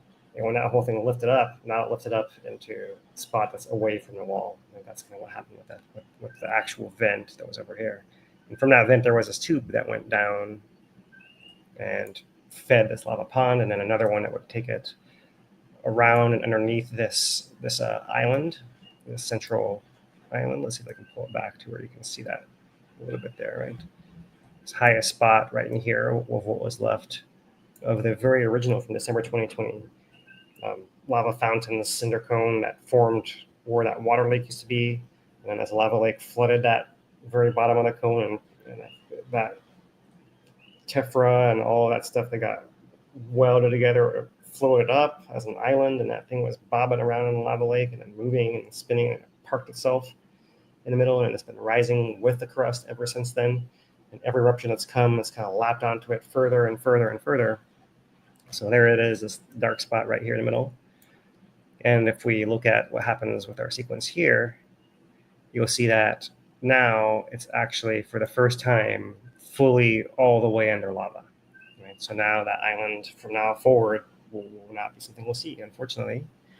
This latest batch seems to have come all the way over it, right? We'll see if maybe it drains at all. We haven't seen so much of that in recent eruptions, so maybe something will pop out still. You see there's a little bit of a dark spot right in there still, but if this flow keeps going, then it could well be that we have a whole new surface that looks very different, because before we had the lava pond that was in here, right? We had an old lava, another perch pond in this area from the September or June of last year, 2023, that then drained out, left this canyon-looking feature back in here, right? So we had that lava pond, we had that feature, we had the island. All of this is all underneath the lava in this frame right here, right? So it's really going to flatten, wipe out all that interesting stuff that was there before. Which is fascinating, right? It's more, just more of the changing in the landscape. So you can see how when it first comes, once again, it's very benefiting. There's that fountain off the wall, or the big flow that's coming off of it, and then the gap, and then there's a lava pond right there, filled separate from below. And then now it's all under lava. So that might have been its last expression. Visible Question camera. for you in the chat. Question is, will the island float or will it get inundated? Well, it's probably going to be overrun, right? I mean, the island it has been floating up as much as it can, but it's been lapped onto with more and more lava over time, making the whole thing denser because there's more stuff stuck to it, right? So this is the next layer of lapping onto it, and it seems likely that it's going to just be buried in there. To me, right? We've seen it get that'd be my guess. Maybe as it'll well. pop up a little bit. We'll see. Yeah, it's interesting because Good that question. area of discoloration that we saw around from the Kīlauea camera, that's the area where the gases were coming out to leave those mineral deposits and cause discoloration. That marks the original edge of the cap of the lava lake that was when a cone was further down. And that is the spot that's been rising and falling the most, right? And then what happened after that is that we saw ooze-ups from around a crater wall, around that area, would then create this trough and a moat around the middle, where in the middle we had that rising and falling piston almost, right? So that thing is now just a small part of the whole crater. Before it was the entire crater floor that would be rising and falling. And over time that's changed to just a very, more of the very middle of it. And now the whole thing has got all this extra area on the outside that can lap on and almost hug it and hold it down in a way. I mean, just from that additional material accumulating on top. So that's how I would present it. Obviously, we don't know everything at this point. We're just making the best inferences we can with the visuals available here. Definitely really cool stuff. The other thing to show with that F1 camera is you want to go back to it? If I come back to over here, let's see. Yeah. Let's come back to it. If it zoom in. So what we can see here is the edge of the crater right there, of that innermost Halemaʻumaʻu pit, and we saw our last eruption actually was migrating onto the downdrop block, and it's not quite clear on this image here. Right? You do see this extra line of heat over here. This is probably that other cliff, the downdrop block being in this area in between there, right? From this angle, maybe something like that. So let me draw it again, and let's see if I can fast forward it fast enough here so you guys can see. The lava is up to that edge already. I'll draw it again. Where's the lava right now? About right there. And let's pull it back to here. Right? Yeah. So it's very close to that edge. Is it lapping onto the downdrop block? How much further will it go? That's my question. My next question here of how this evolves over time is more lava comes out, starts flooding the crater floor. We know that this spot where the fountains are is the high spot, because over here was even before discounting the fissures on the downdrop block itself, we saw that eruption began in, when was that now? September of last year, was it? Yeah. That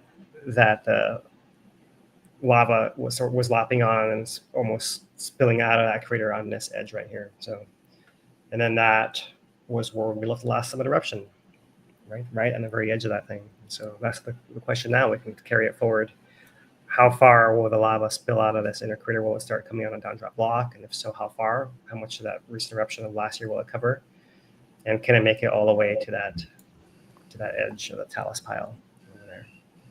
And we might have not only a more wiped, clean crater floor, but it might be a larger area of it as well. Right? And then with the new features being where the fountains are in the west wall, where we can look at developing here in our life here right now. So that was the last thing to pull out from this F1 sequence right here, that last feature. So still fountaining, quite vigorous back there. Like it's diminishing too much over the past, since the camera has been moved to this location where we can see it at least.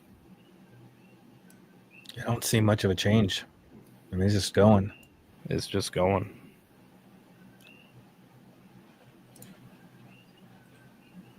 Yeah, really cool stuff. And expectation is, again, this is a summit eruption. And right now, the rift zones look quiet. And expectation is it stays in the Caldera, and if we look for signals if it was to be moving out of there. But right now, this looks like the show right here. Local time is 4:40 a.m. The eruption has been going now roughly 2 hours and 20 minutes.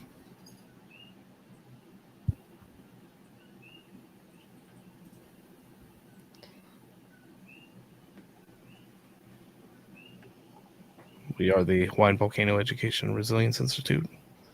We are a 501c3 nonprofit community-based organization, and we do live streams every Thursday. If you're new, this is your first time here, consider subscribing. We go over the latest on Hawaiian volcanoes, Kilauea and Mauna Loa primarily. Every once in a while, we get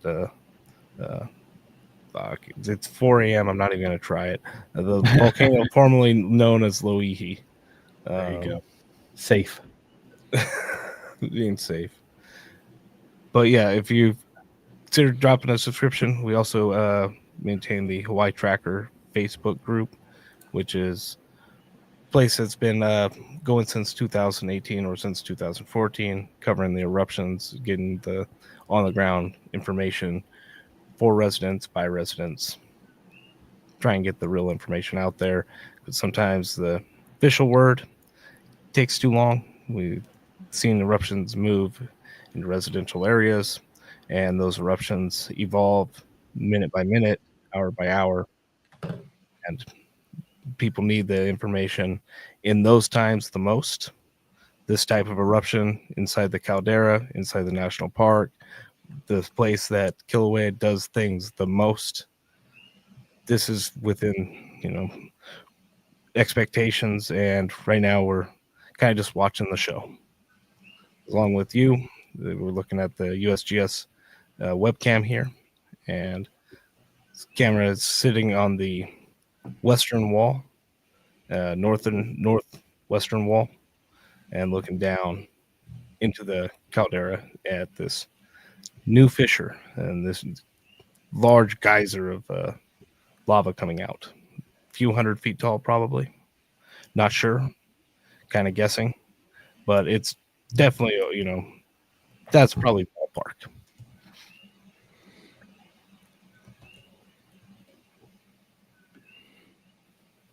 If you're new to this channel, we would encourage you to please subscribe.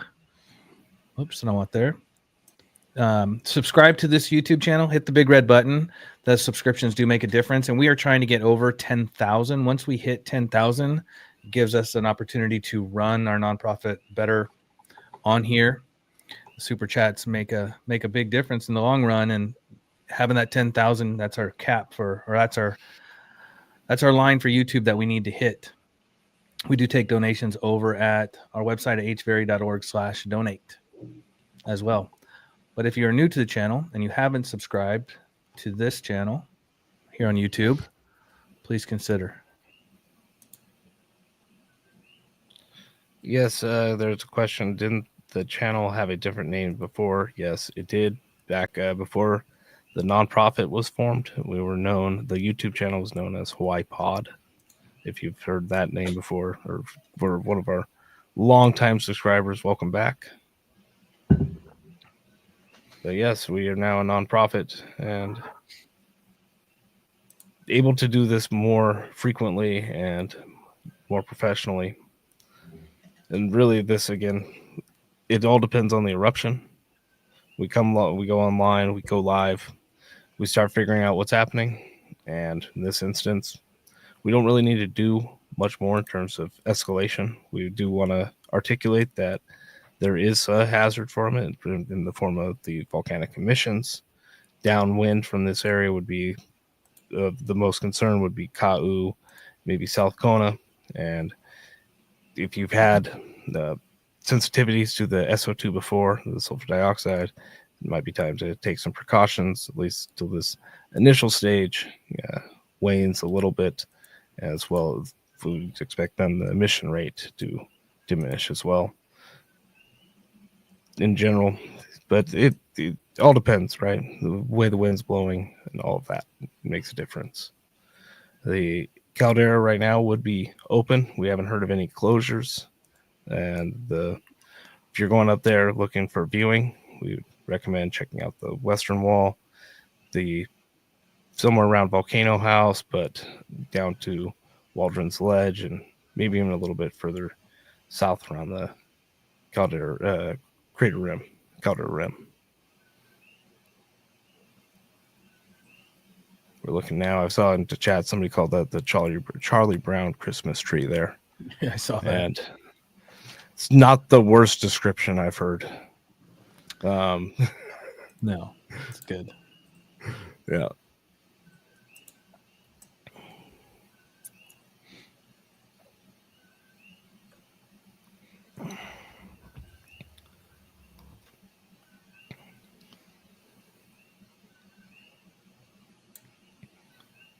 Looks like Phil has something cooking up on the back end. Yeah. We'll let him cook there. I'll show you guys. I'm trying to answer this question you guys have, yeah? So I can do that here. Let's see if I can show you a little better here. All right. Now, where are you guys? This computer here. All right. So you ready? Yep. Yeah. grab it. There you go, Phil. All right, so what I've pulled up here is a map from the USGS of the September 2023 eruption, the last summit eruption here in Kilauea, Caldera. And this is showing where those eruptive vents were at that point in time, which is over here in this area, right? And now we imagine the eruptive vents are, it's hard, I can't tell exactly where they are, but they're somewhere along this tall western wall right in here, right? It seems like. Right? Maybe further south if the camera, which we expect is, you can't see too well in here. Let me see if I can zoom this in more, right? So here's our current Wikahuna parking lot and where the trails and the roads are closed. But in this nice LiDAR image, you can see the trace of the old road that is still used by the USGS and others right there, right? So I would expect that if it was me putting up a camera, I'd put it somewhere like there, where I can get easy access to it, and because we know that they've actually run some cables and things along this road as well, so it's probably somewhere in that area there, looking down towards here, right? So what we have here is, if I pull down at the bottom, contour interval 100 feet. So let's count them right down here. So it's hard to tell exactly where we start, but there's 100, 200, 300. 400, 500, 600, 700 feet. Wall at the least up there, right? And depending on where exactly you count it, let's take it over here, for example. There's 100, 200, 300, 400, 500 is the heavy line. It's supposed to make it easier, right? 6, 7 right there. Here it's getting to 800 right in there. So that's my range, 700 to 800 feet is how tall that western wall is. So we're seeing the fountains go up halfway up there. We're talking maybe 300-400 feet potentially. Wow. Heavy duty. Yeah. So Pretty... Question in the chat. What is VOG? Yes, volcanic fog, basically. It's close enough. Volcanic smog, volcanic fog. Same thing. But yeah. Volcanic emissions for maybe 400-foot fountain. That's great. Like that's massive. So yeah, that's a way to get at that. Obviously, this is just preliminary, right? How we can get at that. What I have going on here now is just looking at the tilt meter for the summit and East Rift for the last week here. So you can see the blue line is the summit, the green line is the rift, and clearly what you see is there was a little bit of that wiggle and that onset spike down and up, right? That's when you guys knew the summit was unlocked and going, right? Even if there was not lava at the surface yet.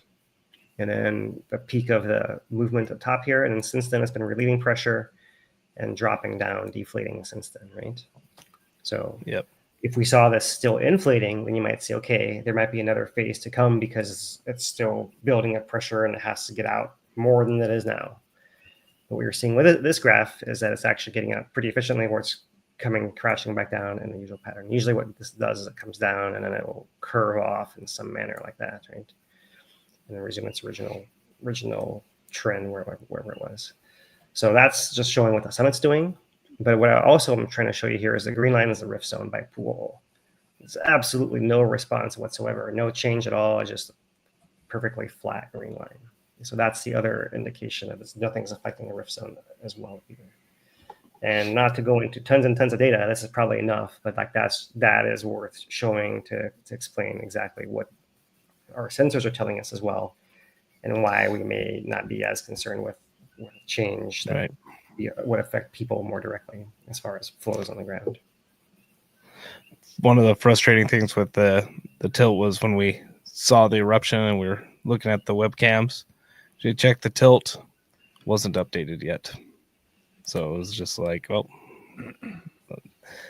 I'm sure USGS has more up to the minute, but the public side, the public facing, right? We get it's a little bit delayed, and that delay was enough where, we knew that it was erupting already because we could see it through the webcams.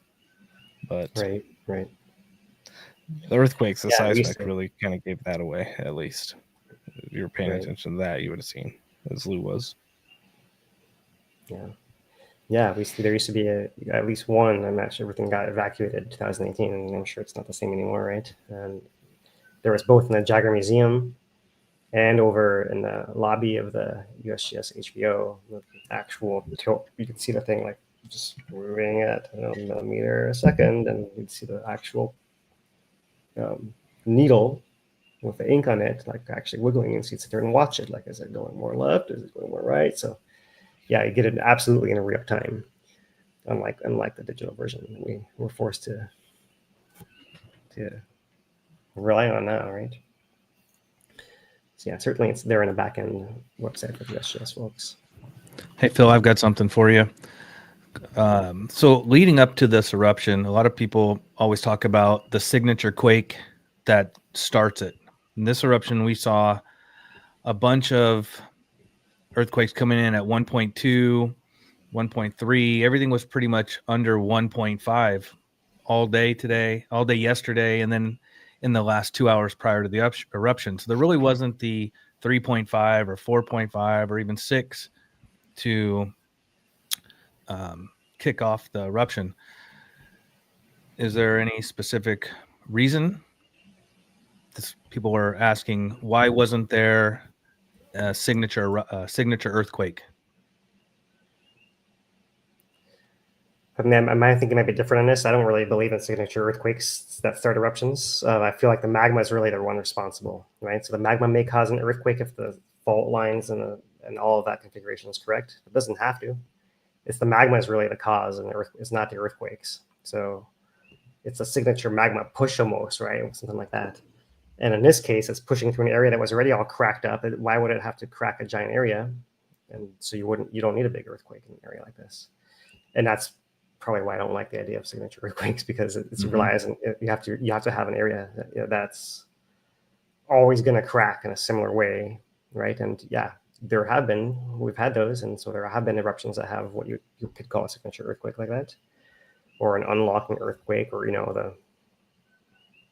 the straw that broke the camel's back, perhaps, but that could easily be a 2-pointer as well in other situations, right? So it's kind of dodging the question there a little bit, but that's how I think of it now, and that's kind of how I approach things here. I just put out thoughts for discussion that we can share with our audience, and hope you guys think about how you might think it actually works, right? That's really one of the cool things about this is no one has all the answers. We're all just observing, and that's really the fascinating thing. And we rely on the USGS to put out all the monitors that feed us back all this information, which then we're all just trying to interpret that information as well, right? And it's a lot easier to say in hindsight, like a week from now, oh, clearly this is what was happening, but it's a little bit harder to tell right in the heat of the moment. Mm-hmm. So one thing Marin pointed out is that we do have a forecast for some Kona winds, so it might be possible we get some fog and some unexpected places that maybe aren't accustomed to them over the past half dozen eruptions or so. Yeah, we did awesome. have a Thanks, Ron. Yeah, I have a question about that. How soon are those winds coming? Do we know? I don't know. Maybe Marin, maybe please, there, yeah. Because did have a because the gas emissions are very, very high at the beginning, right? And so if the switch in winds delays by enough, then maybe you have a slightly diminished effect, although it will still bring fog to the downwind areas regardless. Yep. So we had a $10 super chat from Strange Reverend. It says, keep up the great work. Appreciate the support there. Yeah, but just it is now 4:55 a.m. Hawaii Standard Time. This eruption started at 2:20 or thereabouts a.m. Yeah. So we've been going for a bit, almost coming up on 2.5 hours. And we got a large fountain there, and it looks like it's wrapping around the back end potentially. We can't see it though. This is the best we've been able to see it, really. There is some new photos that we've seen as well, but significant eruption site right now. This is inside the Caldera, inside Halemaʻumaʻu. That's inside the Hawaii Volcanoes National Park. So everything's confined down, and in terms of what we call the lava stadium. This is the best place to go and view now, and unlike the last two eruptions, out in the rift zones where they're very remote, hard to get to for vast majority of people. This one is accessible and safe and right there for anybody that is on Big Island right now to go up there and check out. If anyone is out there, then let us know where you are and what views you get. And I'm kind of curious where you could see this from, right? I'm curious about the Kilauea overlook on the north side of the Caldera, which had a good view of that southwest wall eruption in September 2023, or no, in June 2023. God, there's so many eruptions to keep track of now. But there was a view there. It was kind of way off in the corner, but I wonder if this fountain is distributed enough to the north there that you might get a view of it from that overlook. You probably wouldn't see the whole fissure line, but maybe you can see some of it from there. I'm kind of curious if anyone's out there to let us know about that. Well, there's a pretty good chance we're going to get a shot of this sometime this morning. Stand by. Yeah, and the other thing is that maybe we can't see the bottom of the fountain, but that is an awesome view of the fountain, right? And absolutely.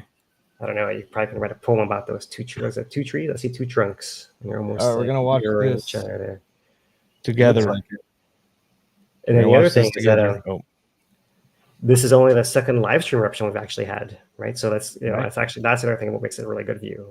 We might just be like, okay, well, this is great, and you might just expect this to be the case, and we do now. But this is only the second time we've had a live streamed eruption at Kilauea. Mm-hmm. All right, putting something on. Just drop.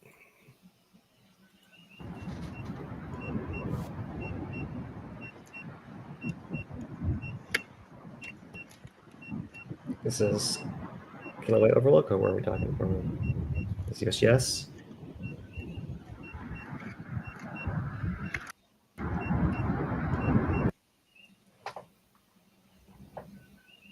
USGS.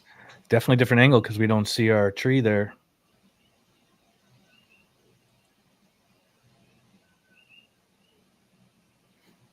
You see it a little better there. From Volcano House.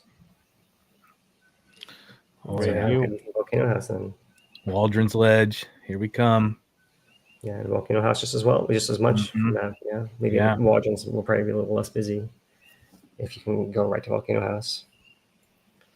And whoever booked the night for Volcano House with the creator view tonight is the Merry lucky Christmas. winner. They got it. Oh my God! Yeah, right. Lucked. Oh man.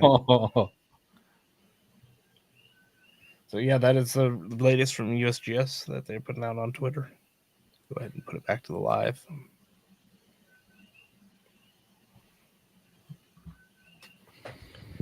Yeah, so I don't think I can say anything more about the data. I think we did a little bit of forensics on the webcams, a little bit as far as just showing, giving a little hint of what's happened there. And over time, we can point out some of the patterns and trends as they occur. But yeah, I think really the highlight now is watching the live cameras and just seeing what changes. And you see there's a couple of rivers of lava forming. It looks like within that flooded lava lake, a couple of channels of faster moving material going right to left and that kind of thing, right? It'll be a curious thing to watch. We did get a super chat in from Arena. She says, in appreciation for the informative reporting, been watching since 2018. Mahalo. Over on our website at hvari.org/donate. Thank you for the donation. Yeah. Mahalo. I mean, really is about lava viewing at this point. Oh, sorry. Go ahead. Yeah, so I was just going to point out, if you look at those trees, those top two center branches, one from each side, right there, right about the height of the fountains right now. Yeah. So now that we have that view there, if you guys are watching this camera over time, even if we're not here live, that can be the kind of thing you can be looking for, right? Like, are the fountains the same height there? You see the one on the right, it looks like it's, at least from this perspective, looks higher.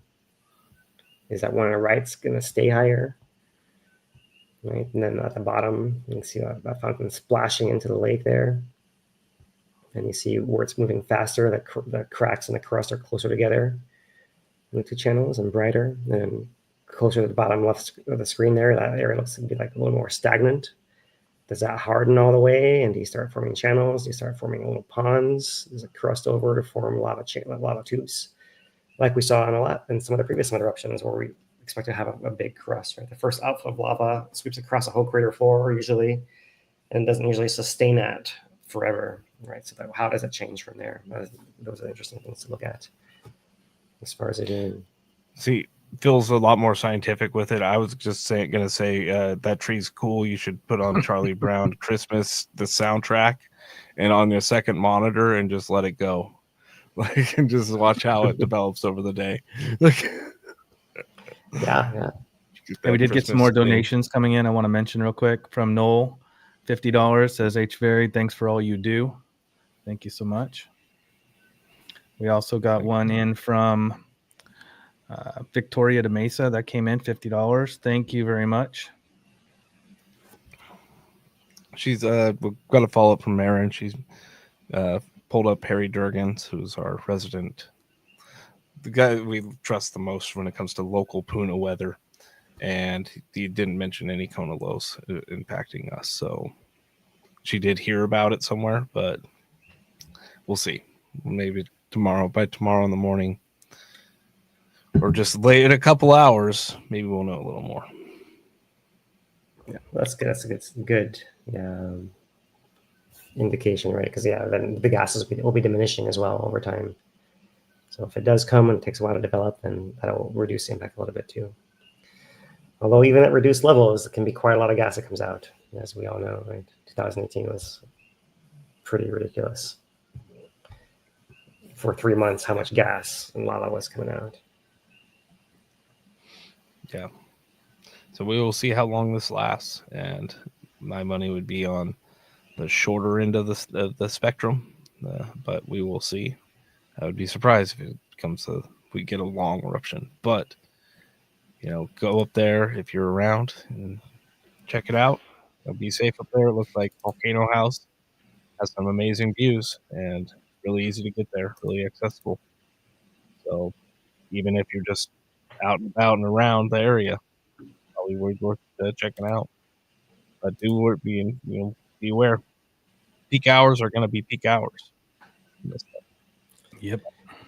The national park put out their advisory that before the eruption even happened, to expect it to be really busy in the park because of the closures and the holiday visitation.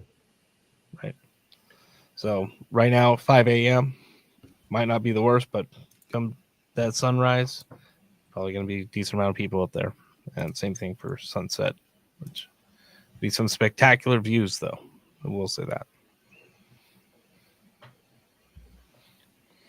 But I do think this point, unless you guys want anything else you want to go through, we've.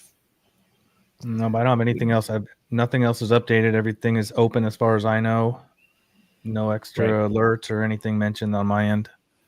So, just want to put out there that our primary thing is these volcanoes. We've had them go through neighborhoods before. We know that it will happen again one day. That's our primary mission, is being able to educate people to have the knowledge to be able to make the decisions in the heat of the moment, and where to go to get information, all these types of things. So when it comes back and we do have life and death situations on our hands, or mass destruction of property. But right now, this eruption, the opposite of that, this is inside the caldera. So we're going to treat it as such, right? We came on. We appreciate everybody that came on and talked story in the comments and shared this eruption with us. At this point, I think we're going to start winding down a little bit. And unless anybody has anything else you want to throw in there. Yeah, I mean, it really is what you said then, right? We're here to improve disaster preparedness through education, right? And part of that is having this network in place, and so that if something does happen, we are obviously set up to report on it right away, right? And we could continue to report on it, and we'll come back if something does change, where it certainly makes the threat different or even raises people's perception of threat being different, right? Because that's why we're really here. And so, to that end, yeah, as Dane says, there is no disaster to be seen here, right? We have, instead of a beautiful eruption that's not affecting people apart from the VOG itself, which is VOG is very serious, and people who are residents of the island for some time are probably aware of this, right? As we said, this is our 6th eruption now in 2 years, right? So I want to shout. I saw Andre in the chat. I want to give that guy a shout out. Appreciate you, Andre. yeah, time lapse machine. Yeah. Appreciate you. All right. Well, I think that's it. We've been going for a little over 2 hours, 2 hours and 16 minutes. Eruption started at 2:20 a.m. It's now 5:07 a.m. Local time, and glad to be able to come on, go live, get the information out. But yeah, right now, USGS does have this live stream going on. Encourage you to go over there, and this is going to be going for duration, hopefully, of the eruption, and maybe there's some temporary camps that USGS deploys as well. But as of right now, this is the best view in the house, in my opinion, at least online, we'll say. Yeah, this camera's been running live even without an eruption for a long time, so it's gonna no hiccups. Yeah. Mm-hmm. They got the quarters figured out and how to make sure that machine's always filled up. All right, guys. Well, and I think that will do it for us. For Lou down below, I'm Dane DuPont. We appreciate everybody. Thanks again, Hawaiian Volcano Education Resilience Institute. Consider subscribing. Till next time, aloha.